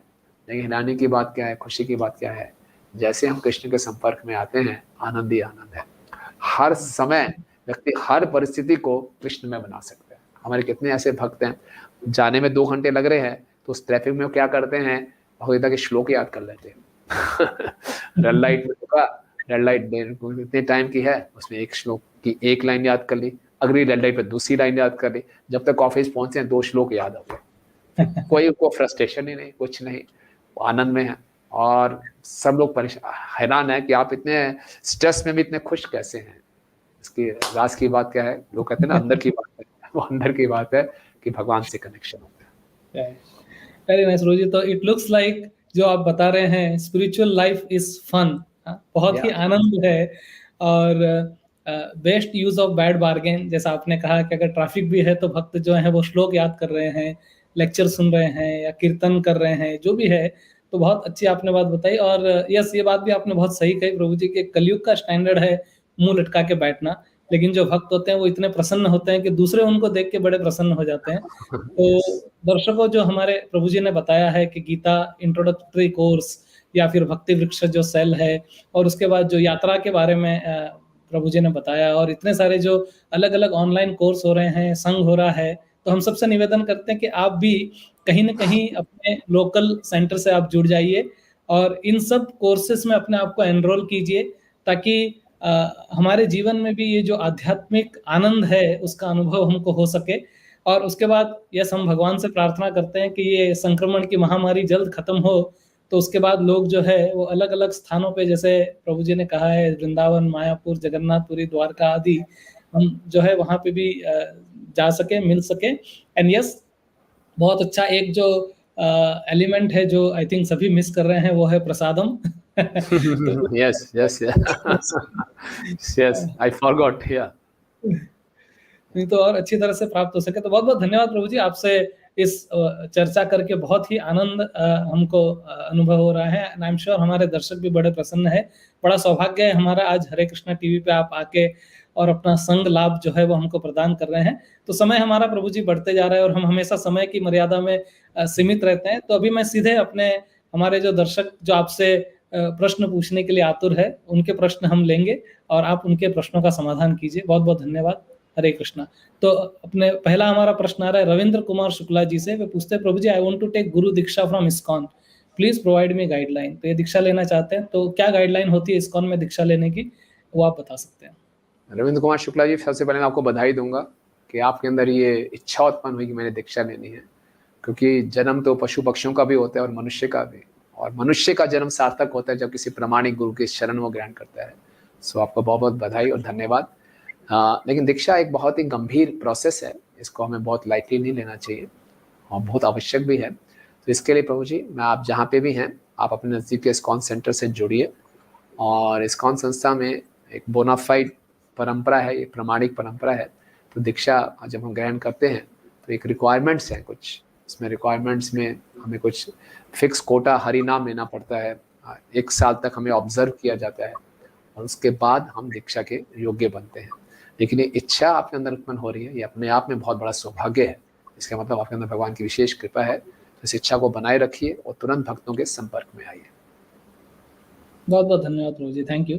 तो हम अगला प्रश्न लेंगे प्रभु जी हमारा, जो हमारे अगले दर्शक से आ रहा है हमारी स्क्रीन पे।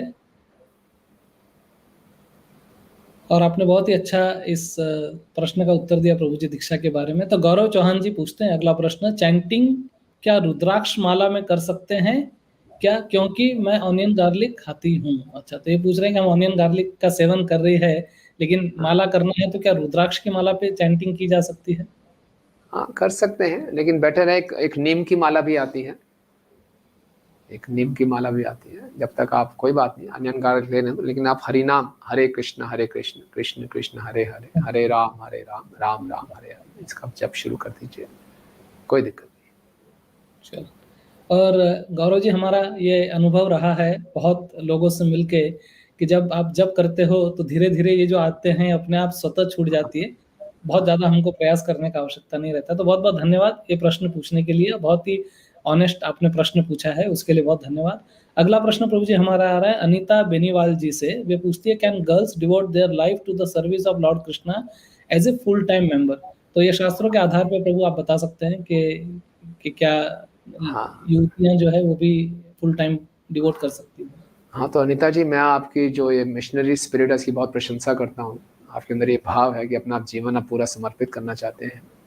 हाँ, लेकिन जीवन समर्पित करने के लिए ऐसा नहीं है कि आपको परिवार में रहते हो आप जीवन समर्पित नहीं कर सकते, आप कीजिए, क्योंकि हमें अपने जीवन को वैदिक शास्त्रों के अनुसार जीना होगा। और वैदिक शास्त्रों के अनुसार एक स्त्रियों के लिए बताया गया है कि उनको विवाह करना आवश्यक है, उनको पुरुष के संरक्षण में रहना चाहिए। तो आप पति के साथ मिलकर आप इस मिशन को आगे बढ़ाइए, इसकी बहुत आवश्यकता है, क्योंकि जितना प्रचार घर में रह के कर सकते हैं उतना हम ब्रह्मचार्य आश्रम में रह के नहीं कर सकते। ब्रह्मचार्य आश्रम की अपनी कुछ सीमाएं हैं। तभी तो हमारे पूरे समुदाय में खाली 1% मुश्किल से इस आश्रम में लोग रहते हैं, 99% लोग तो घर में रहते हैं। तो घर में रह के एक अच्छा उदाहरण स्थापित कर सकते हैं कि किस प्रकार से शास्त्रों को हम प्रैक्टिकली अपने व्यवहारिक रूप से अपने जीवन में उतार सकते हैं। लेकिन ये जो स्पिरिट है इसको आप बनाए रखिए। भक्ति करना किसी आश्रम पे निर्भर नहीं है, भक्ति करना हमारी चेतना पर निर्भर है। तो आपकी बहुत अच्छी चेतना है कि आप कुछ पूरे समुदाय के लिए, कुछ मानव समाज के लिए कुछ करना चाहते हैं। ये तो बहुत ही कम लोगों में ऐसी भावना होती है।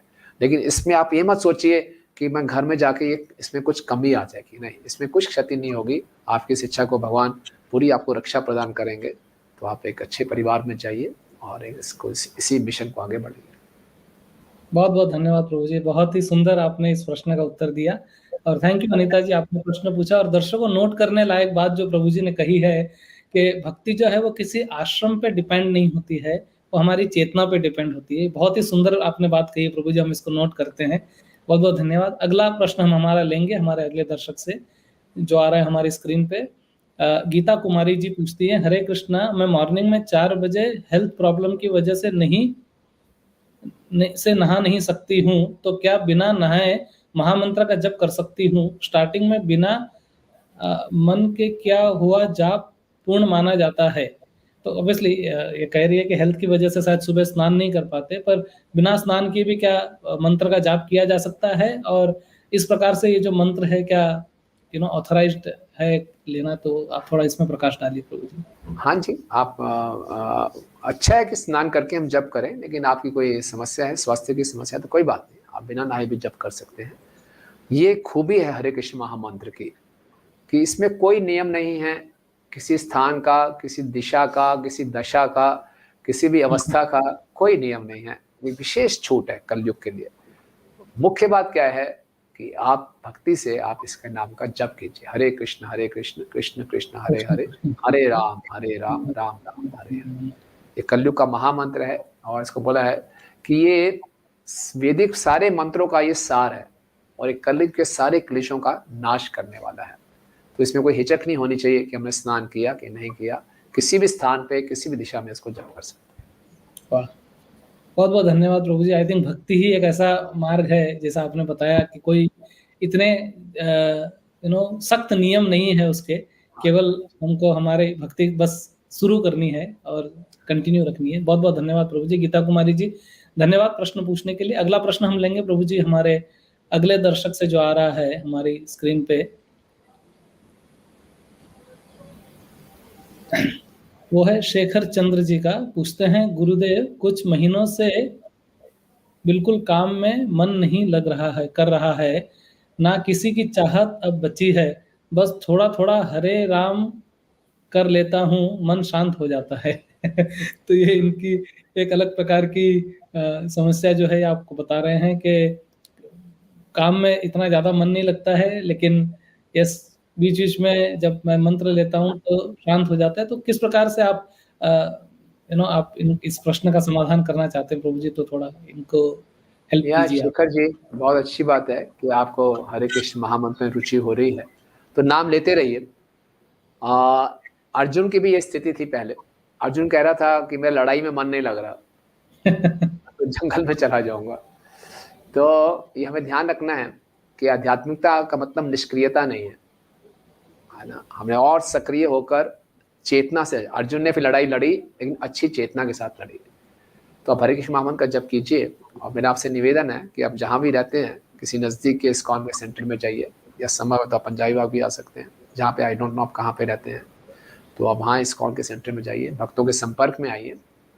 और आपकी जानना पड़ेगा क्यों आपको ऐसा महसूस हो रहा है, लेकिन हमें इस संसार में आए हैं तो कुछ कर्तव्यों का पालन तो करना ही पड़ेगा, वो हमें करना भी चाहिए।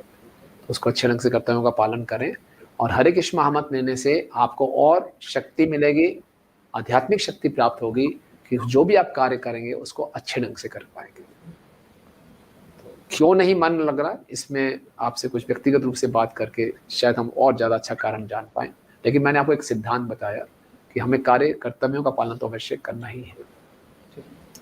बहुत बहुत धन्यवाद प्रभु जी। बड़े ही अच्छे सिद्धांत को आपने यहाँ पे रूपित किया है। और एक बहुत अच्छी नोट करने लायक बात आपने ये भी कही है प्रभु जी कि आध्यात्मिकता जो है वो निष्क्रियता नहीं है। अर्जुन भी निष्क्रिय होना चाहता था, लेकिन भगवान ने उसको सक्रिय किया और अपनी ड्यूटी जो है वो करवाई। तो बहुत धन्यवाद प्रभु जी इस उत्तर के लिए। तो अगला प्रश्न हम लेंगे प्रभु जी हमारे अगले दर्शक से, प्रतीक मनोहर जी। वे पूछते हैं, हरे कृष्णा प्रभु जी, मैं अभी पढ़ाई कर रहा हूँ, पर मुझे पूरा समय कृष्ण भक्ति का प्रसार करना है। प्रभु, घर के हालात सही नहीं हैं, इसलिए मन में ये भी इच्छा है कि थोड़ी आर्थिक सहायता करके भक्ति करूं। बहुत अच्छा प्रश्न पूछा है प्रतीक जी आपने, और बहुत अच्छा आपका। प्रभु जी, आपसे निवेदन है, आप इसका समाधान कीजिए। थैंक यू प्रतीक। ये इच्छा बहुत कम लोगों में आती है कि मुझे भक्ति करनी है। मैं एक बार फिर से बताऊंगा कि भक्ति हर स्थिति में हो सकती है। तो भक्ति करने के लिए कुछ छोड़ने की आवश्यकता नहीं है। भक्ति मतलब जोड़ना, कृष्ण को अपने जीवन में जोड़ना, छोड़ना नहीं है, जोड़ना है। एक पॉजिटिव प्रोसेस है, नेगेटिव प्रोसेस नहीं है। तो प्रतीक जी, जो आपके घर में आपकी जिम्मेवारियां हैं, बड़े अच्छे ढंग से आप निभाई है। भक्ति उसमें कोई बाधा नहीं डालेगी, बल्कि भक्ति आपको सहायता करेगी। और जो आप प्रचार करना चाहते हैं, प्रचार कीजिए, और फिर देखेंगे जब आपकी आर्थिक समस्याएं से जो आप समाधान कर लेते हैं, उस समय आपकी क्या मनोस्थिति है, किस क्या आपकी स्थिति है, तब आप निर्णय लीजिए। लेकिन आप अपने आप को, ये कोई आपके लिए एक जिसे कहते हैं हैंडीकैप नहीं है कि मुझे पहले ये करना है तो मैं भक्ति नहीं कर सकता। नहीं नहीं, नहीं। आप भक्ति पूरे उत्साह से कीजिए, हर परिस्थिति में कीजिए, और तब भी आप प्रचार कर सकते हैं। मैंने जैसे बताया, ये आश्रम पे निर्भर नहीं है। तो आप प्रचार कीजिए खूब, और अपना भी उद्धार कीजिए, दूसरा का भी कीजिए, और अपनी जिम्मेवारियों को भी अच्छे ढंग से निभाइए। अति अति सुंदर प्रभु जी, बहुत आपने अच्छी बात बताई। और अगेन एक बहुत अच्छा सूत्र आपने बताया कि भक्ति मतलब जोड़ना। हाँ, कुछ छोड़ना नहीं है, हमको जोड़ना है। तो प्रतीक जी, बहुत बहुत धन्यवाद। जिस प्रकार से प्रभु जी ने हमको ये उत्तर दिया है, आप इस पे मनन करके और उसी प्रकार से कार्य कर सकते हैं। एंड हम प्रार्थना करते हैं भगवान आपको पूर्ण शक्ति देंगे कि आप अपने घर के कार्य में और हर कार्य में आगे सफल हो। Thank you. हरे कृष्णा। तो प्रभु जी, अगला प्रश्न हम लेते हैं हमारे अगले दर्शक से, जो आ रहा है रजत अजमानी जी से। क्वेश्चन फ्रॉम गोपिका। गोपिका जी पूछ रही है, sadhana gets suffer due to household workload and mind gets disturbed in this cycle is repeatedly happening. How can I overcome the situation and stabilize myself in sadhana? तो घर के काम से मन फिर विचलित हो जाता है, और फिर हम सही ढंग से साधना नहीं कर पाते, है ना। काम तो का बहुत देखिए, होता है, लोड होता है। हाँ, तो देखिए, कई बार क्या होता है कि हमें कोई चीज़ भारी तब लगती है क्योंकि हम सोच रहे होते हैं कि परिस्थितियाँ हल्की होनी चाहिए, लेकिन परिस्थितियाँ हमारे हिसाब से नहीं होती तो बहुत भारी लगती हैं। तो जिस भी परिस्थितियों में हैं, उनको भगवान की कृपा के रूप में स्वीकार करना चाहिए, है ना। परिस्थितियों से हमें लड़ना नहीं है। हमारे जीवन का लक्ष्य परिस्थिति बदलना नहीं है, हमारे जीवन का लक्ष्य मनस्थिति बदलना है। जब मनस्थिति बदल जाएगी तो कैसी भी परिस्थिति होगी, हम परेशान नहीं होंगे। और हमने पहले मन में डाल के रखा, नहीं मुझे ऐसी ही परिस्थिति चाहिए, वो तो हमेशा मिलेगी नहीं, तो हम जल्दी परेशान हो जाएंगे। इसीलिए भगवान ने गीता में अर्जुन को यही संदेश दिया है कि अपनी चेतना पर ध्यान दो। तो जब हमारी चेतना ठीक रहेगी, कृष्ण भावना भावित रहेगी, हर स्थिति में हम कृष्ण की उपस्थिति को देखेंगे, तो हमारे लिए बहुत आसान हो जाएगा किसी भी परिस्थिति में अपना संतुलन हम बनाए रखें। तो हो सकता है ये प्रारंभिक के कुछ दिनों में हमें कुछ कठिनाई आए, लेकिन घबराएं नहीं। सबसे अच्छी बात क्या है कि आप हरे कृष्ण महामंत्र का जप कर रही हैं, उसको करते रहिए, और भगवान आपको पूरी शक्ति देंगे कि आप अपने मनोस्थिति को हमेशा ठीक बना रखेंगे। ये प्रैक्टिस की बात है, जितना हम प्रैक्टिस करेंगे उतना भगवान की कृपा हमको मिलेगी, तो ये भी संभव हो जाएगा। बहुत बहुत धन्यवाद प्रभु जी। और अगेन आप बहुत ही एकदम पर्ल लाइक ये जो कह रहे हैं, मैं इसको नोट करते जा रहा हूँ। आपने एक और बड़ा अच्छा सेंटेंस कहा गोपिका जी के लिए, जो हम सब के लिए एप्लीकेबल है प्रभु जी, कि हमें हमारी परिस्थिति नहीं, मनस्थिति बदलनी है। अगर हम हमारी मनस्थिति बदलेंगे तो अपने आप जो हमारी परिस्थिति है वो अनुकूल हो जाएगी, प्रतिकूल नहीं लगेगी हमको। तो बहुत बहुत धन्यवाद। थैंक यू प्रभु जी। तो अगला प्रश्न हम लेते हैं प्रभु जी हमारे दर्शक से, जो आ रहा है हमारी स्क्रीन पे।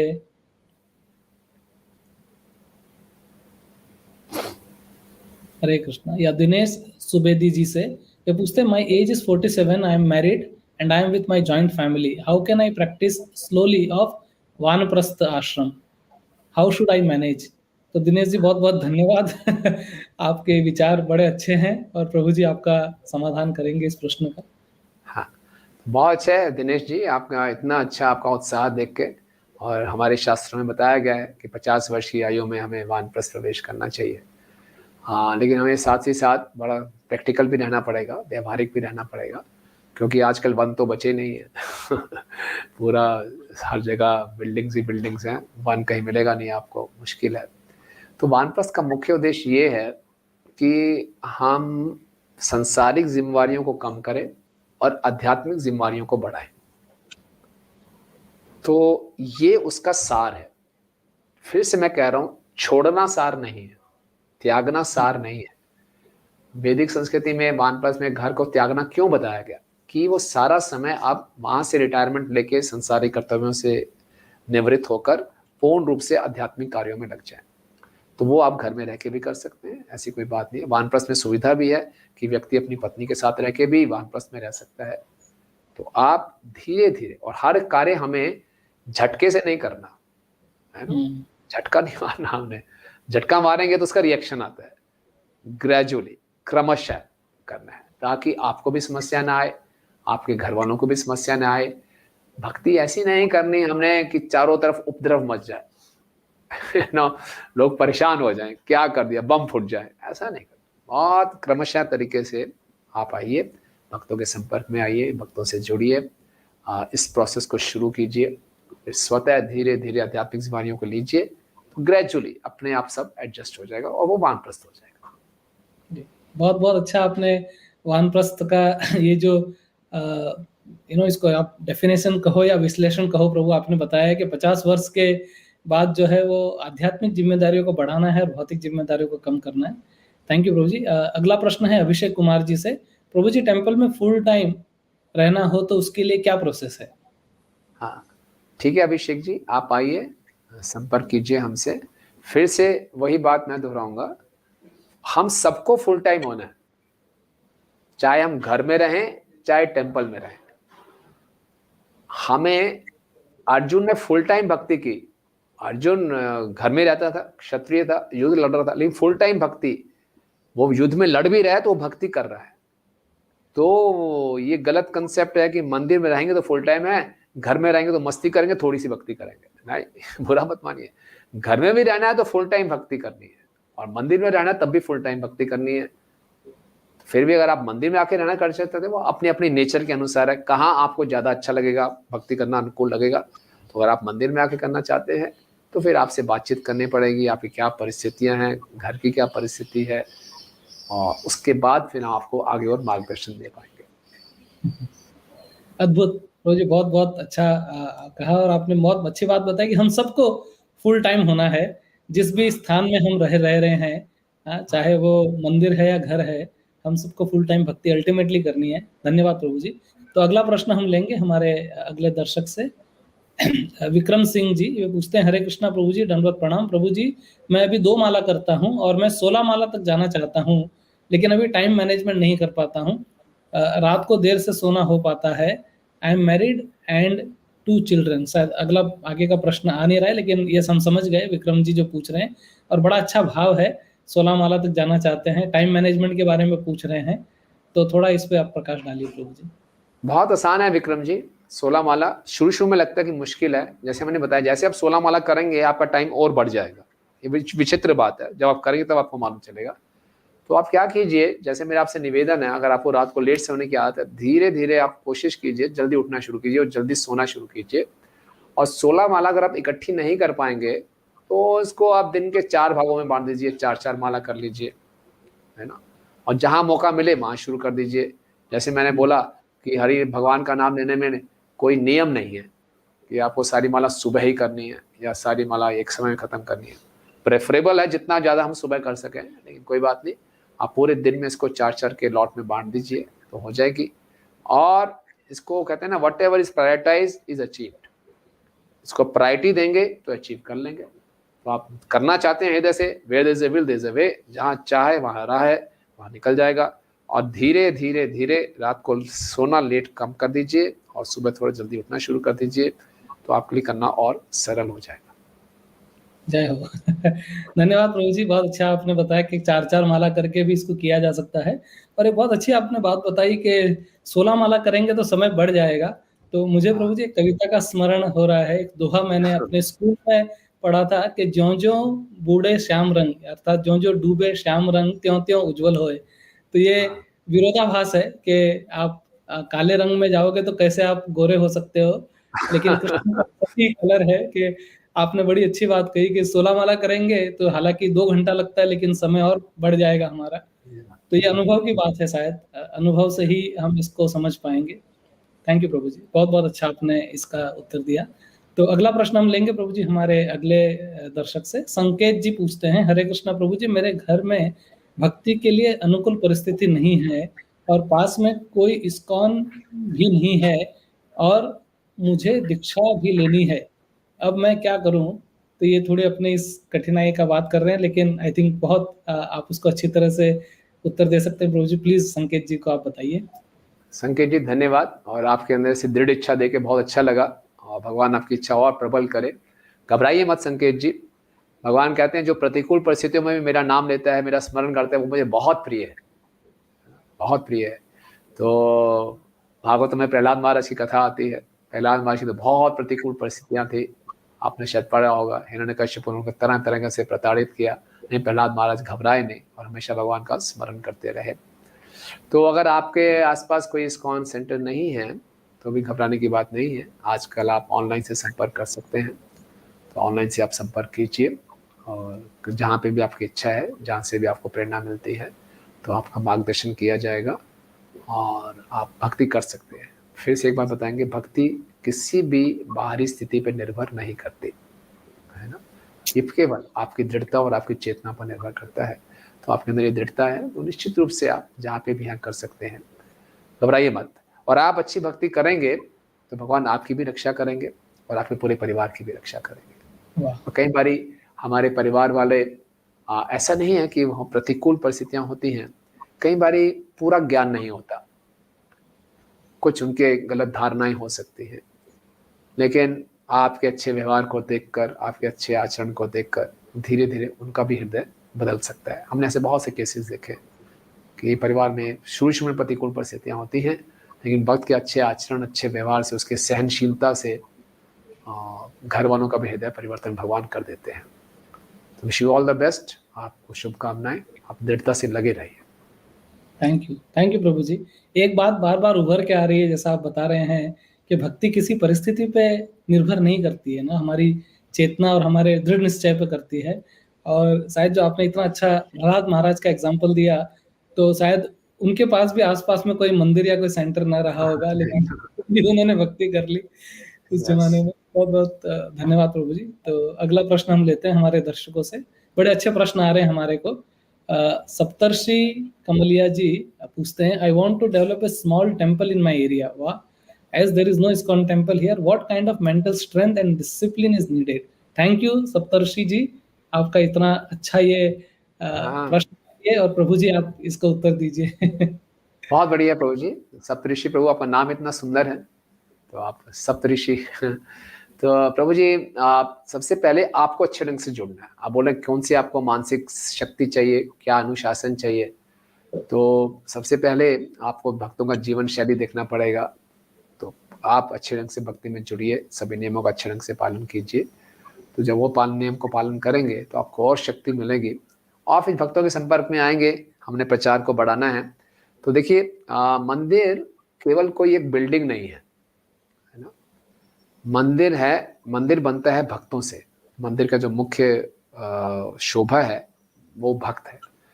तो जहाँ आप रहते हैं, पहले आप खुद अच्छे ढंग से सीखिए कैसे मैं अपने जीवन में भक्ति को उतारना है, और फिर हम इसका प्रचार करेंगे तो और भी लोग जुड़ेंगे, और फिर स्वतः ही अपने आप एक मंदिर भी खड़ा हो जाएगा। मंदिर का मतलब है जहां हम सब इकट्ठे हो जाएं, हमें सारी सुविधाएं प्राप्त हो जाएं। लेकिन सबसे पहले क्या है, लोगों का होना आवश्यक है, भक्तों का होना आवश्यक है। तो जिस भी एरिया पे आप हैं वहाँ खूब प्रचार की आवश्यकता है। तो पहले अपने जीवन में उतारिए नियमों को, और फिर उनको हम दूसरों को भी बता सकते हैं। तो प्रचार बढ़ेगा तो मंदिर भी स्वयं प्रकट हो जाएगा। थैंक यू प्रभु जी, बड़ी ही क्रांतिकारी बात आपने कही है कि मंदिर मतलब केवल एक बिल्डिंग ही नहीं, लेकिन मंदिर की जो शोभा है वो भक्तों से होती है, भक्तों का संग है। वही जो है वो मंदिर ऑटोमेटिकली हो जाता है। तो structure is not obviously that important, first association is important, और फिर स्ट्रक्चर तो एसोसिएशन के साथ अपने आप ही बन जाएगा। बहुत बहुत धन्यवाद प्रभु जी, इतना अच्छा आपने इस प्रश्न का उत्तर दिया। तो अगला प्रश्न हम लेते हैं प्रभु जी हमारे अगले दर्शक से जो आ रहा है प्रेम सिन्हा जी से। हरे कृष्णा प्रभु जी, दंडवत प्रणाम प्रभु जी। कर्म अकर्म विकर्म में भेद बताने का कष्ट करें प्लीज। प्रशंसा है, हमें प्लेजर है प्रभु जी। तो इनका प्रश्न लीजिए। पूछ रहे हैं कर्म क्या है, अकर्म क्या है और विकर्म क्या है। तो प्रेम सिन्हा जी, ये 3 प्रकार के कार्य हैं। कर्म मतलब शास्त्रों के अनुसार अपनी इच्छा को पूरा करने के लिए जो हम कार्य करें उसको कर्म कहते हैं। विकर्म है शास्त्रों के निर्देशों के विरोध जाकर अपनी इच्छाओं की पूर्ति करना, है ना। ऐसे शास्त्रों में ये वर्णित नहीं है कि हम किसी प्रकार का नशा करें, व्यभिचार करें, जुआ सट्टेबाजी खेलें, तो इन कार्यों को ना करना ये विकर्म है, जो शास्त्रों के अगेंस्ट जाके अपनी इच्छाओं की पूर्ति करना, कर्म और विकर्म। और फिर है एक अकर्म। अकर्म का मतलब है ऐसे कार्य करना जिसका कोई रिएक्शन ना हो। Every action has equal and opposite reaction. तो अकर्म करेंगे यानी कि हम अपनी प्रसन्नता के लिए कार्य ना करें, हम जो भी कार्य करें भगवान श्री कृष्ण की प्रसन्नता के लिए करें, तो वो अकर्म हो जाते हैं, वो रिएक्शन फ्री हो जाता है, उसको हम भक्ति कहते हैं। तो हमें अपने जीवन को इस ढंग से ढालना है कि हमारा हर कार्य अकर्म हो, ताकि हम इस कर बंधन से मुक्त होकर ये शरीर त्यागने के बाद भगवान के धाम वापस जा सके। अति सुंदर प्रभु जी, बहुत बहुत धन्यवाद। सारांश में आपने बहुत अच्छा कर्म विकर्म और अकर्म का भेद बताया, बहुत ही अच्छी बात है। थैंक यू प्रभु जी। अगला प्रश्न लेते हैं हम। गुरु नाम जी से आ रहा है। प्रभु जी, इस्कॉन अच्छा लगता है पर खाना पीना समझ गए होंगे नहीं छोड़ना चाहते हैं। पूछ रहे इसका अच्छा लगता है लेकिन कुछ ऐसी जो वस्तुएं हैं वो छोड़ नहीं सकते, तो क्या कर सकते हैं। कोई बात नहीं, आप भक्तों से जुड़िए, है ना। अभी देखिए, फिर मैंने बताया ना, भक्ति में छोड़ना नहीं है, जोड़ना है। आप कृष्ण को जोड़िए, आपको कृष्ण से जुड़ने के बाद इतना आनंद मिलेगा, आपको ये टेस्ट आना बंद हो जाएगा अपने आप, स्वतः ही आप रिजेक्ट करें। हम सबकी यही कथा है। श्रील प्रभुपाद जी जब 1965 में अमेरिका में गए, उस समय वहाँ के युवा और जो युवतियाँ थी, हिप्पीज बने हुए थे। हिप्पीज आप समझ गए होंगे, अच्छे अच्छे घरों के लोग सड़कों पे आ गए, चरस गांजा एलएसडी लेते थे, नंगे घूमते थे, इलिसिट सेक्स करते थे, हर प्रकार का गलत कार्य। वहाँ की सरकार परेशान होगी इनको कैसे रिफॉर्म करें, वो नहीं कर पा रहे थे। प्रभुपाद जी उनके पास गए, प्रभुपाद जी उनको अपने हाथ से सुंदर सुंदर आइटम्स बना के भगवान को भोग लगा के खिलाते थे, बड़ा आनंद आता था उनको। और साथ में उनको बोलते थे आप हरे कृष्णा कीर्तन कीजिए, वो हरे कृष्णा कीर्तन करते थे, भगवान का सुंदर प्रसाद पाते थे। धीरे धीरे प्रभुपाद जी ने बोला कि आप लोग नशा क्यों करते हैं। बोले हम नशा करते हैं, we want to stay high. बोले अब नशा उतर जाएगा तो बोले हम नीचे आ जाएंगे। प्रभुपाद जी ने बोला मैं आपको ऐसा नशा दूंगा by which you stay high for ever, वो नशा नीचे उतरेगा ही नहीं। तो हिप्पीज बड़े खुश हो गए, अरे बताइए स्वामी जी वो नशा क्या है, कितने पैसे। बोले बिल्कुल फ्री। अरे वाह, कभी नशा उतरेगा भी नहीं और बिल्कुल फ्री, जल्दी बताइए। प्रभुपाद ने बोला वो नशा है हरे कृष्णा कृष्णा कृष्णा हरे हरे, हरे राम राम राम हरे हरे। तो उन हिप्पीज ने हरे कृष्ण महामंत्र का जप किया, प्रभुपाद से कुछ सुना, प्रभुपाद के हाथ के बना हुआ प्रसाद पाया। धीरे धीरे स्वतः ही उन्होंने अपनी बुरी आदतों को छोड़ दिया। हर व्यक्ति जीवन में आनंद चाहता है, जहां आपको अच्छा आनंद मिलेगा आप उसको करेंगे। बाद में इन चीजों से आपको अपने आप आनंद आना बंद हो जाएगा, फीकी लगेंगे आप इनको लात मारेंगे खुद ही, हम आपसे नहीं बोलेंगे। चिंता मत कीजिए, भक्ति करना आपके आनंद में दखल अंदाजी नहीं है, भक्ति आपके आनंद को बढ़ाने के लिए। निश्चिंत रहिए। तो पूरे संसार में इतना प्रचार कैसे होता, अगर सबको बोला नहीं ये नहीं करना वो नहीं करना, सब उदास बैठे जाते। भक्त हमेशा आनंद में रहते हैं, क्यों, खूब आनंद है। चिंता मत कीजिए, आप जुड़िए। जय हो, अद्भुत प्रभु जी, बहुत बहुत धन्यवाद। भक्ति आनंद का वर्धन है। और जो आपने प्रभुपाद जी का जो उदाहरण देके बताया प्रभु जी, पूरा चमत्कार ही लगता है पूरे संसार में कि किस प्रकार से ऐसे अमेरिकन के लोग जो है वो नशा वगैरह छोड़ के और भक्ति में रचे बचे हैं इतने, और इतना दुनिया भर के अंदर आनंद का अनुभव कर रहे हैं प्रभु जी। बहुत बहुत आई थिंक प्रभुपाद जी को सादर नमन है हमारा। Thank you Prabhu ji. Thank you. तो अगला प्रश्न आ रहा है सोनाली शर्मा जी से। पूछ रही है मैं फिंगर पे चैंटिंग करती हूँ बिकॉज मेरे पास माला नहीं है, तो क्या ये सही है। कोई बात नहीं सोनाली जी, आप फिंगर पे भी कर सकते हैं। मुख्य बात है भगवान का नाम लेना। माला लेने से थोड़ा डिसिप्लिन आ जाता है और माला लेने से थोड़ा कंसंट्रेशन भी इम्प्रूव हो जाता है। तो जितना जल्दी संभव हो आप माला ले लीजिए, आप चाहें तो हम आपको ऑनलाइन भी भिजवा सकते हैं, आप अपने हमें कांटेक्ट कर सकते हैं। तो माला लेने के एडवांटेजेस है, लेकिन अगर माला नहीं है तो नाम लेना ज़्यादा इंपॉर्टेंट है, तो आप फिंगर पे भी काउंट कर सकते हैं। बहुत बहुत धन्यवाद प्रभु जी। हाँ, नाम लेना बहुत इंपॉर्टेंट है, आपने बताया। प्रतीक मनोहर जी पूछते हैं, टेम्पल में रहने के लिए क्या यम नियम है, ये बता दीजिए प्रभु जी, मैं भी ये कोशिश करना चाहता हूँ। प्रतीक जी हाँ, पूछ तो रहे आप, हाँ प्रतीक जी, आप यू आर मोस्ट वेलकम, आप कोशिश कीजिए। और नियम कोई ऐसा नहीं है कि कुछ अलग से नियम है, आप अगर घर में रहेंगे तभी वो नियम पालन करने पड़ेंगे। ये गलतफहमी नहीं है कि घर में रहेंगे तो पूरी छूट है। तो घर में रहेंगे तब भी कुछ नियम पालन करने हैं, मंदिर में रहेंगे तब भी नियम पालन करने हैं। और फिर से बात है कि ये नियम कोई बोझा नहीं है, आनंद को बढ़ाने के लिए है। तो आप वो चिंता मत कीजिए, नियमों से डरिए मत, आप आइए, जुड़ेंगे, अपने आप आपके सब हो जाएगा, स्वतः ही हो जाएगा। थैंक यू प्रभु जी। अगला प्रश्न हम लेते हैं, हमारे अगले दर्शक से जो आ रहा है, विद्या बंसोड़े जी पूछती हैं, हरे कृष्णा प्रभु जी, दीक्षा लेने के लिए डेली इस्कॉन मंदिर जाना होता है क्या? ऑफिस से घर तक टाइम खत्म होता है, ओनली संडे ही मिलता है, प्लीज कुछ गाइडेंस कीजिए ना प्रभु जी। हाँ, तो विद्या जी, दीक्षा लेने के लिए डेली आने की आवश्यकता नहीं है। ये आप इसमें आप परेशान मत होइए, आप जब आ सकते हैं आइए। हाँ, हफ्ते में जितना आप आएंगे मंदिर में आने का मुख्य बात है भक्तों का संग करना, है ना, भगवान के भी दर्शन करना, भक्तों का संग करना, कीर्तन सुनना, उनसे शास्त्रों के बारे में जानना, उनसे मार्गदर्शन प्राप्त करना। तो इसलिए मंदिर में आप हफ्ते में 1 बारी 2 बारी जब आपको कन्वीनियंट हो आप आइए, और बाकी जो घर में बैठ के जो दीक्षा के नियम है उनका पालन कीजिए, और अपने घर को भी चलाइए, ऑफिस को भी चलाइए, कोई दिक्कत ही नहीं। बहुत बहुत धन्यवाद प्रभु जी, बहुत ही प्रैक्टिकल आपने बात बताई है यहाँ पर, बहुत धन्यवाद, थैंक यू। अगला प्रश्न लेंगे हम हमारा अरविंद जी से, why has Krishna created so many species 84 lakhs to be precise, how it is helpful for our rectification in this material world. तो पूछ रहे हैं कि भगवान ने इतने जीवों की रचना क्यों की है, और ये क्या हमारे सहायक है हमको इस भौतिक संसार से वापस रेक्टिफाई करने के लिए। हाँ अरविंद जी, बहुत फिलोसफिकल प्रश्न है आपका, तो बहुत आप बहुत विचार विमर्श करते हैं, तो बहुत अच्छी बात है, वेरी गुड। तो अरविंद जी, 84 लाख प्रकार की वेराइटीज है। अगर आप किसी कपड़े की दुकान पे कपड़ा खरीदना चाहेंगे तो आप ज़्यादा से ज़्यादा वेराइटी चाहेंगे। तो भगवान ने गीता में बताया जो शरीर है ये कपड़े के समान है, और हमारे इतने अनंत जीव हैं, इनफाइनाइट असंख्य जीव हैं, अलग अलग इच्छाओं से, है ना, और उसकी इच्छा किस शरीर में अच्छे ढंग से पूरी होगी ये भगवान की विशेष कृपा है। 84 लाख तरह के फ्लेवर्स दिए भगवान ने, बोलो कौन सा चाहिए आपको। हर जीव में, हर स्पीसीज में एक अलग वैरायटी है, आप उस ढंग से आप इच्छा पूरी कर सकते हैं। ये भगवान की विशेष कृपा है, भगवान इतने बढ़िया डिजाइनर है, आप देखिए। और फिर क्या है, इसमें क्रमशः चेतना का विकास भी होता है ना?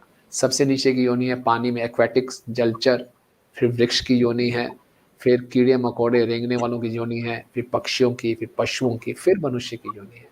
तो इसमें चेतना में क्रमशः विकास हो रहा है, और हर योनि में हमें सुविधा मिल रही है कि अपनी जिस प्रकार की इच्छा है उसको हम पूरा कर सकें।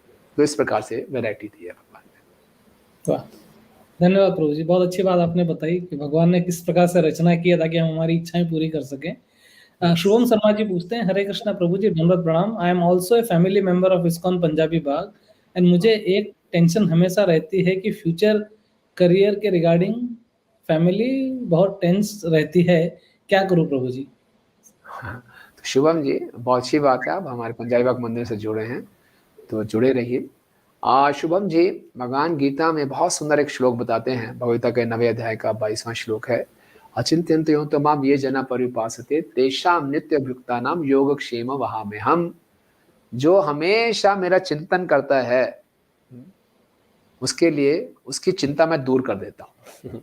अगर हम भगवान का चिंतन करते हैं तो भगवान हमारी चिंता दूर कर देते हैं। हमें अक्सर 2 बातों की चिंता रहती है कि जो मेरे पास है वो बचा रहे, और जो मेरे पास नहीं है वो मुझे कैसा मिलेगा। भगवान कहते हैं इसकी चिंता आप छोड़ दो, जो आपके पास नहीं है वो मैं आपको दूंगा, जो आपके पास है उसकी मैं रक्षा करूंगा, योगक्षेम वहाम्यहम्, मैं खुद करूंगा। आप क्या करो, आप चिंता मत करो, आप चिंतन करो। मेरा आपसे निवेदन है, अपनी शक्ति को व्यर्थ मत गवाइए। चिंता बहुत नेगेटिविटी लाती है, परेशानी लाती है, शारीरिक मानसिक समस्याएं लाती है। हो तो आपके कंट्रोल में तो कुछ है नहीं, ऐसा तो नहीं है जो हम चाहते हैं वो हो जाएगा। तो चिंता करने का लाभ क्या? हाँ, अपने कर्तव्यों को अच्छे ढंग से कीजिए, लेकिन परिणाम कृष्ण पर छोड़िए। Do your best and let Krishna do the rest. चिंता मत कीजिए मेरा आगे क्या होगा, फिर आगे क्या होगा, आपके सब कंट्रोल में है ही नहीं कुछ।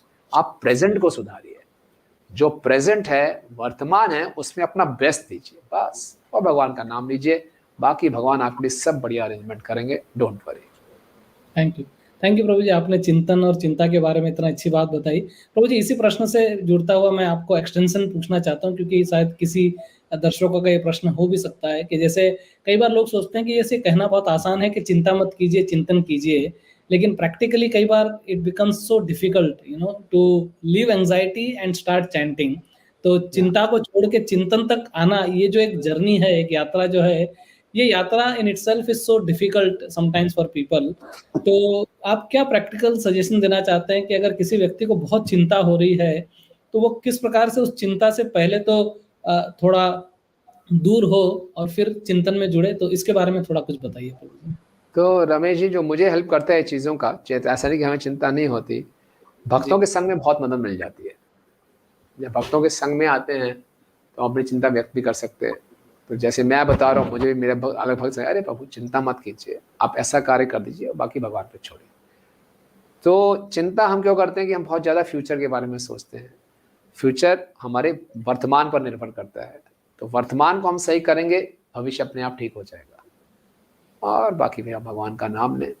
तो चिंता से चिंतन मिलाने में भक्तों का संग बहुत सहायक है। भक्तों के संग में रहेंगे, वो हमें ऐसा मार्गदर्शन करते हैं, तो हमें प्रेरणा मिलती है और उत्साह मिलता है, फिर हम कर पाते हैं। अकेले हमारे लिए, आप कह रहे हैं, मुश्किल है। यस, अकेले हम करना मुश्किल होगा। बहुत बहुत धन्यवाद प्रभु जी, बहुत अच्छा आपने बताया। भक्तों का संग जो है वो हमको इसमें बहुत सहायता कर सकता है। Thank you. तो अगला प्रश्न प्रभु जी लेते हैं हमारे दर्शक से, जो आ रहा है हमारी स्क्रीन पे। केशव भारद्वाज जी पूछते हैं, प्रभु जी घर में ऑनियन गार्लिक बनता है तो क्या करें?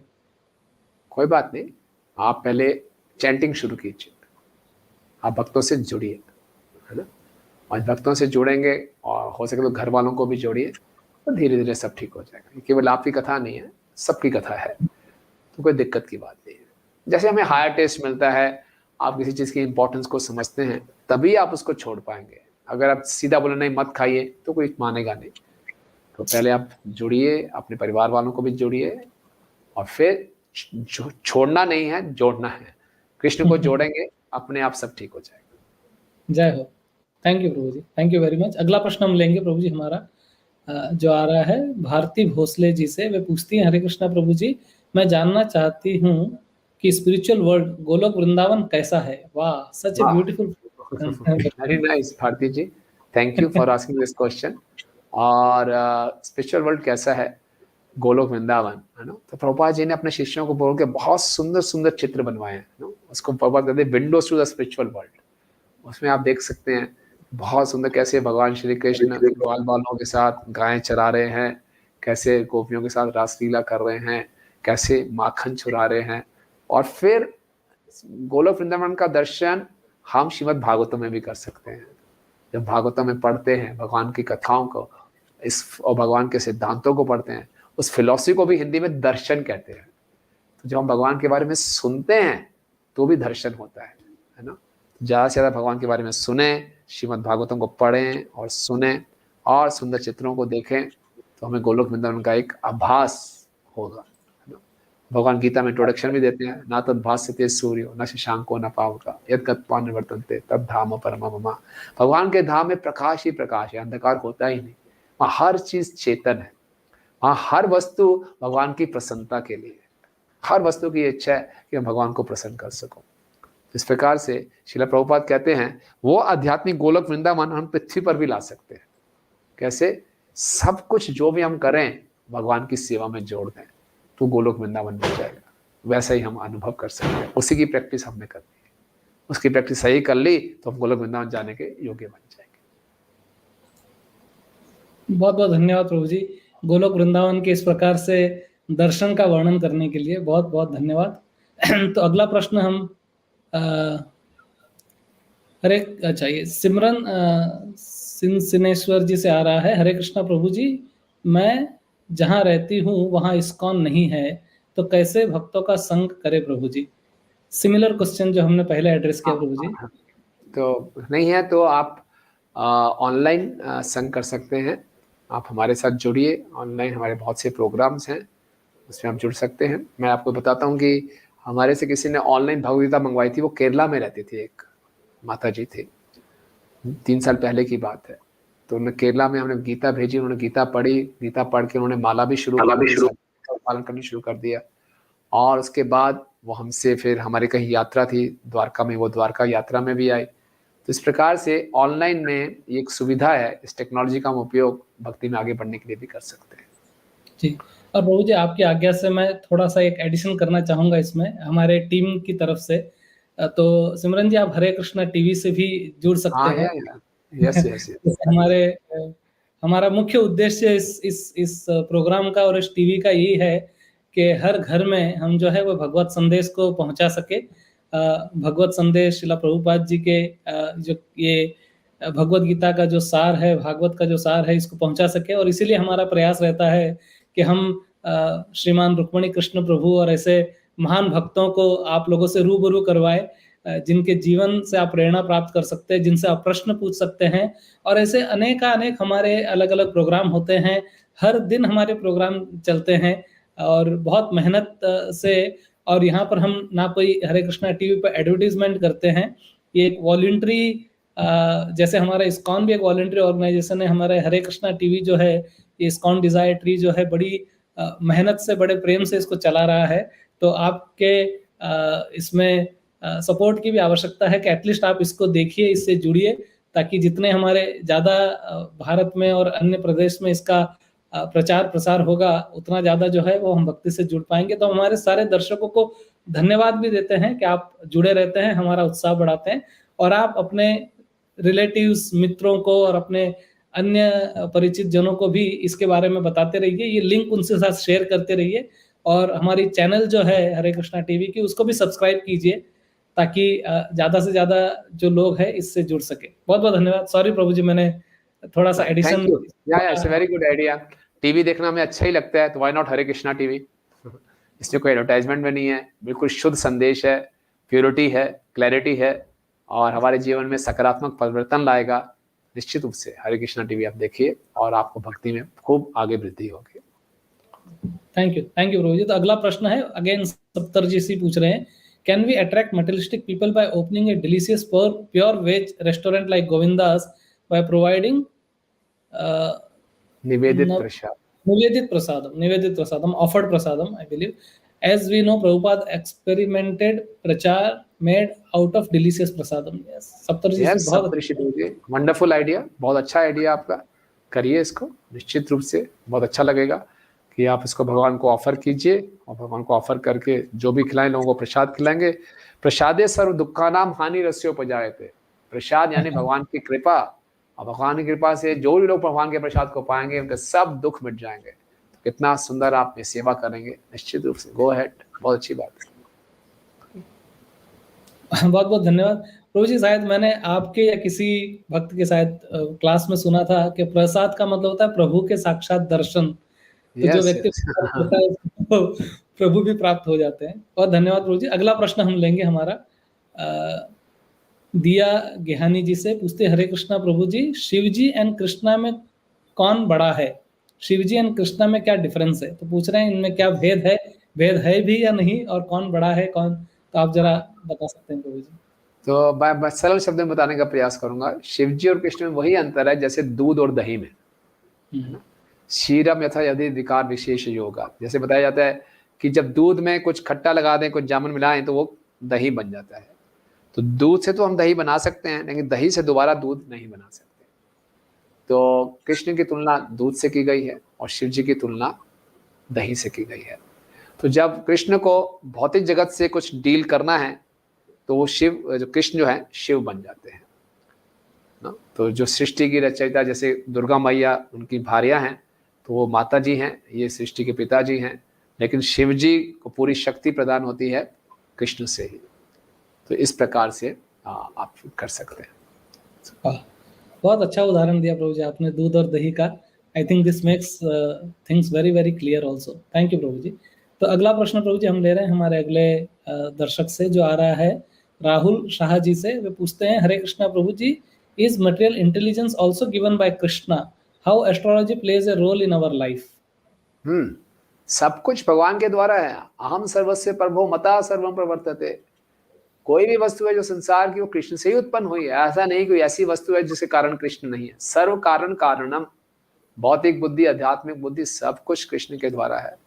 एस्ट्रोलॉजी का हमारे जीवन में एक रोल है। Astrology is a kind of mathematics of Karma. तो हमारे पिछले कई जन्मों के जो कर्मों का जो संचय हुआ है, उसका जो परिणाम है वो एक इकट्ठा हुआ है। लेकिन इसका अर्थ ये नहीं है कि वो होगा ही होगा। हमारी जो फ्री विल है, हमारी जो स्वतंत्रता है, वो हमेशा बनी रहेगी। हमारे कर्मों के परिणाम के कारण वैसी परिस्थितियां आएंगी, लेकिन हमारे ऊपर निर्भर करता है कि हमने उन परिस्थितियों को अपने ऊपर हावी होने देना है कि नहीं। उन परिस्थितियों के प्रति हमारा क्या रिस्पॉन्स होगा, वो हमारा फ्री विल है ना। इसका मतलब ये नहीं है कि एस्ट्रोलॉजिकल चार्ट में जो आया वो होगा ही होगा। वो ऐसे होने की बहुत संभावनाएं हैं, लेकिन अगर हम चाहें, भक्ति कर्मानु निर्धरति किंतुम च भक्ति भाजाम, एक बार जब हम भक्ति में आते हैं और सही ढंग से हम भक्ति करते हैं तो हमारे कर्म कटने शुरू हो जाते हैं। इसलिए भक्तों की जन्म कुंडली को जब ज्योतिष देखते हैं वो कंफ्यूज हो जाते हैं, बड़े ये क्या है, लिखा क्या है, हो क्या रहा है। क्योंकि जो सबसे बड़े एस्ट्रोलॉजर हैं, जिनके मया दक्षिण पकड़ती सूर्य सचराचरम, जिनकी अध्यक्षता में सारे ग्रह घूमते हैं, कृष्ण सारे ग्रहों को घुमा देते हैं। क्या राहु, क्या केतु, क्या मंगल, क्या शनि, सबको घुमा देते हैं भगवान। तो हमने क्या करना है, भगवान की शरण लेनी है। फिर भी एस्ट्रोलॉजी का हमारे जीवन में विशेष रोल है। हमें कोई विवाह करना है तो हमें एस्ट्रोलॉजी को चार्ट को कंसल्ट कर सकते हैं। उससे हमें किसी का जन्म हुआ तो हम एस्ट्रोलॉजिकल उसके जन्म कुंडली बनाएं। तो इतना रोल है, गाइडेंस, थोड़ी सी दिशा प्राप्त करने के लिए। लेकिन पूरा हमारा जीवन एस्ट्रोलॉजी पर निर्भर नहीं करता। बहुत बहुत धन्यवाद प्रभु जी। बड़ा ही सटीक और बहुत ही अच्छा आपने सुंदर इस प्रश्न का उत्तर दिया। प्रभु जी, हमारा समय जो है वो बढ़ते जा रहा है। हम चाहेंगे कि अभी एक आखिरी प्रश्न जो है वो हम आपसे लेते हैं, और फिर हम हमारे कल के टॉक शो का थोड़ा अनाउंसमेंट करेंगे। और उसके बाद मैं आपसे चाहूँगा कि हमारे दर्शकों को आप एक प्यारा सा संदेश भी देते हुए जाए। तो हमारा अगला प्रश्न जो आ रहा है वो है प्रिंस रॉय जी से। प्रभु जी, ये जन्म मृत्यु और पुनर्जन्म क्या होता है? जबकि आत्मा तो एक ही है, तो पुनर्जन्म क्यों बोलते हैं? किसी मृत्यु और किसका जन्म होने की बात हो रही है? कुछ उपदेश दीजिए। तो बता रहे हैं कि जन्म मृत्यु और पुनर्जन्म के बारे में जानना चाहते हैं थोड़ा। वेरी गुड प्रिंस रॉय, बहुत सुंदर नाम है आपका, और बहुत अच्छा आपने गहरी सोच है आपकी कि आत्मा का तो ना तो जन्म होता है ना मृत्यु होती है, फिर पुनर्जन्म पुनर्मृत्यु क्या है। Very good. तो जब आत्मा किसी शरीर में प्रवेश करती है तो उसको जन्म बोलते हैं। जब आत्मा उस शरीर को छोड़ देती है तो उसको मृत्यु कहते हैं। और जब आत्मा जब तक उस शरीर में रहती है उसको हम जीवन कहते हैं एक प्रकार से।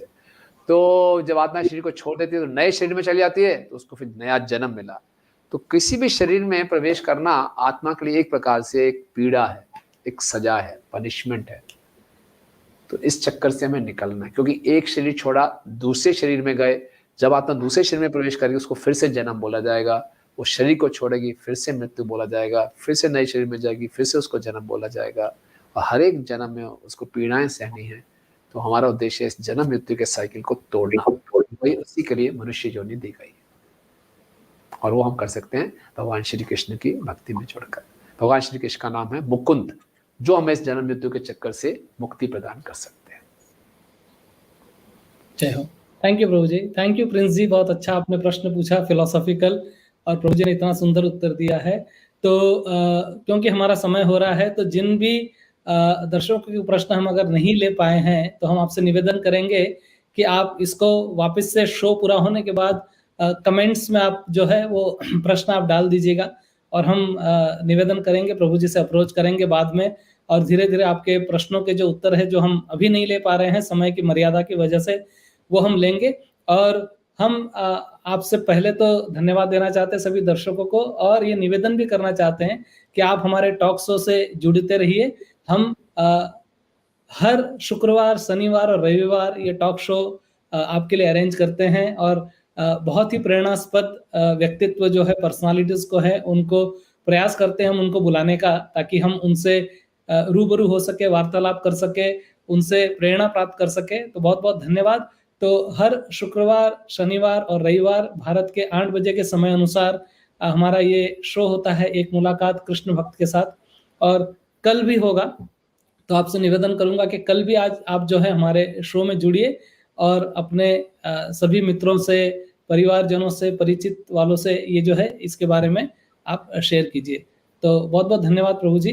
तो अभी हम यहीं पे इसको विराम करने का प्रयास करेंगे, और कल भी हमारा शो है। मैं दर्शकों से चाहूंगा कि वापस आप उनसे जुड़े। तो विदा लेने के पहले प्रभु जी मैं चाहता हूं कि आपने एक्चुअली, मैं आपसे कहना चाहता हूं प्रभु कि बड़ा ही हमको आनंद आया, बड़े ज्ञान की भी वृद्धि हुई हमारी इसके अंदर, बहुत प्रेरणास्पद चीजें भी जानने मिली आपसे। बहुत बहुत धन्यवाद। लेकिन अभी एक अंतिम जो एक मैसेज है छोटा सा प्रभु जी, मैं चाहूंगा कि आप हमारे दर्शकों को देते हुए जाए, और आपके टाइम और आपकी ऊर्जा के लिए बहुत बहुत धन्यवाद हरे कृष्णा टीवी की ओर से। Thank you very much. Thank you Ramesh ji, और मैं भी धन्यवाद देना चाहूँगा हरे कृष्णा टीवी। आप लोग बहुत ही सुंदर कार्य कर रहे हैं, और मैं सबसे ये शेयर करना चाहूँगा कि हम सबका सौभाग्य है कि हमारा भारत भूमि में जन्म हुआ है, और हमारे पास इतनी सुंदर संस्कृति है। तो हमें अपनी वैदिक संस्कृति पे गर्व होना चाहिए, इसको अपने जीवन में उतारना चाहिए। और वैदिक संस्कृति का पूरा जो सार है हमें भगवत गीता और श्रीमद् भागवतम में मिलता है, और उसका जो सार है कलयुग में हम भगवान का नाम। तो जितना हम कलयुग का नाम लेंगे, कलयुग में हरे नाम हरे नाम एक कलम कलौ नास्ते नास्ते नास्ते गति अन्यथा। और ये हरि नाम हरे कृष्ण कृष्ण कृष्ण हरे हरे राम राम राम हरे हरे।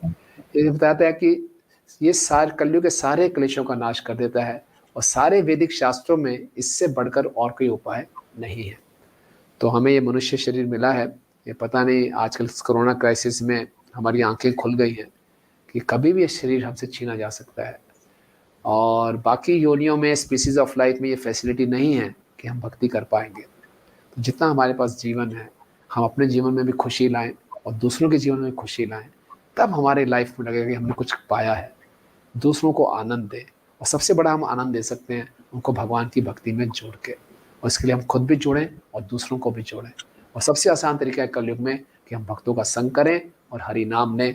इससे हमें इतनी शक्ति मिलती है। देखिए, संसार में उतार चढ़ाव तो रहेंगे ही रहेंगे, लेकिन हमारे पास ये 2 चीज़ों का आश्रय है, भगवान का नाम और भगवान के भक्त। तो हम किसी भी प्रकार की समस्या को हम सह सकते हैं, हमें इतनी शक्ति प्रदान हो जाती है।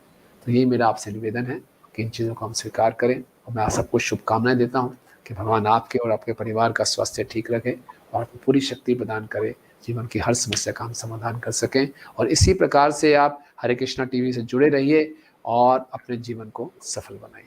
हरे कृष्ण। बहुत बहुत धन्यवाद श्रीमान रुक्मणी कृष्ण प्रभु जी आपका, कि आपने इतना अच्छा संदेश हमारे दर्शकों को दिया है, जो बहुत ही प्रैक्टिकल, बहुत सरल और बहुत ही प्रामाणिक है, और उसको बहुत अच्छी तरह से इम्प्लीमेंट भी किया जा सकता है। इसके लिए कोई बहुत बड़ी हमको किसी चीज़ की आवश्यकता नहीं है, कोई योग्यता की आवश्यकता नहीं है। और आपने अपना समय दिया और अपने विचार यहाँ पर हमारे सामने प्रस्तुत किए, अपने निजी जीवन से भी बहुत सारे उदाहरण आपने प्रस्तुत किए। उसके लिए हम आपका बहुत बहुत आभार व्यक्त करते हैं। बहुत बहुत धन्यवाद प्रभु जी जुड़ने के लिए। धन्यवाद। हरे कृष्ण। हरे कृष्ण। Thank you. तो दर्शकों, आज हमने श्रीमान रुक्मणी कृष्ण प्रभु जी से मुलाकात की, और बहुत ही प्रेरणास्पद बातें हमने सीखी उनसे, उनके जीवन से, उनके प्रचार के जो इतने साल के जो कार्य हैं उससे। और प्रभु जी ने बहुत ही अच्छे अच्छे एक पर्ल लाइक सेंटेंसेस भी हमको बताते गए। जैसे उन्होंने कहा कि कृष्ण भावना भावित में हमको कोई चीज़ छोड़ना नहीं है, केवल जोड़ना है। और उन्होंने कहा कि भक्ति जो है उसके लिए परिस्थिति बदलने की जरूरत नहीं है, मनस्थिति बदलने की जरूरत है। और जिस स्थान में हम लोग हैं उसी स्थान में रह के हम लोग आसानी से भक्ति कर सकते हैं। इसके लिए हमको कोई और अलग चीज करने की जरूरत नहीं। प्रभु जी ने ये भी बताया कि भक्ति करने के लिए किसी नियम या किसी काल की कोई ऐसी आवश्यकता नहीं है। जैसे किसी ने प्रश्न पूछा था कि बिना नहाए भी क्या हम माला कर सकते हैं? तो बहुत ही अच्छे रूप से प्रभु जी ने हर एक प्रश्न का उत्तर भी दिया हमको, बहुत सारी बातें भी हमको सिखाई और बहुत अच्छी जो चीज़ बताई और जो कंक्लूजन में उन्होंने कहा कि 2 चीज़ जो है वो बहुत महत्वपूर्ण है हमारे लिए, एक है भगवान का नाम और दूसरा है भगवान के भक्तों का आश्रय। तो अगर हम ये दोनों चीज़ अपने जीवन में जुड़े रखेंगे, तो कभी भी हमारे जीवन की किसी समस्याओं से घबराएँगे नहीं और हर समस्याओं से हम उभर पाएँगे और उससे भी ज़्यादा महत्वपूर्ण जो है, वह है कि हम अपने जीवन में आनंद का अनुभव कर पाएँगे, जो हर एक किसी जीव का जो है वो खोज है। हम आत्मा जो है आनंद की खोज में है और ये आनंद हमको प्राप्त हो सकता है। तो हमसे जुड़ने के लिए बहुत-बहुत धन्यवाद। कल के बारे में मैं आपको बताना चाहता हूँ कि कल हमारे जो गेस्ट हैं वो हैं अनंत शेष दास, जिनका जन्म एक बहुत ही पवित्र पुष्टि मार्गी वैष्णव मारवाड़ी परिवार में हुआ है। उनके दादा पंडित उदय कृष्ण व्यास जी बहुत ही प्रसिद्ध भागवत कथाकार थे और बहुत सारी कथाएँ उन्होंने 500 से ज़्यादा कथाएँ उन्होंने की थी। ज्योतिषी और आयुर्वेद के वैद्य भी वो रहे हैं और प्रभु जी फिर 1998 में इस्कॉन के संपर्क में आए अनंत शेष जी और बीकॉम होने के बाद में भगवत गीता शिक्षण के अभ्यास और प्रचार के लिए पूर्णकालिक ब्रह्मचारी के रूप में जुड़ गए। उन्होंने 10 वर्षों तक इस्कॉन मंदिर में अध्यक्ष और उपाध्यक्ष के रूप में कार्य किया है। वर्तमान में इस्कॉन अमरावती इस्कॉन के वे मंदिर के अध्यक्ष है और नागपुर के सह मंदिर के अध्यक्ष भी है। तो आपसे निवेदन करेंगे कि कल फिर आप हमसे जुड़े रहिए हरे कृष्णा टीवी पे और देखिए एक मुलाकात कृष्ण भक्त के साथ। आपका बहुत-बहुत धन्यवाद। Thank you very much. Hare Krishna.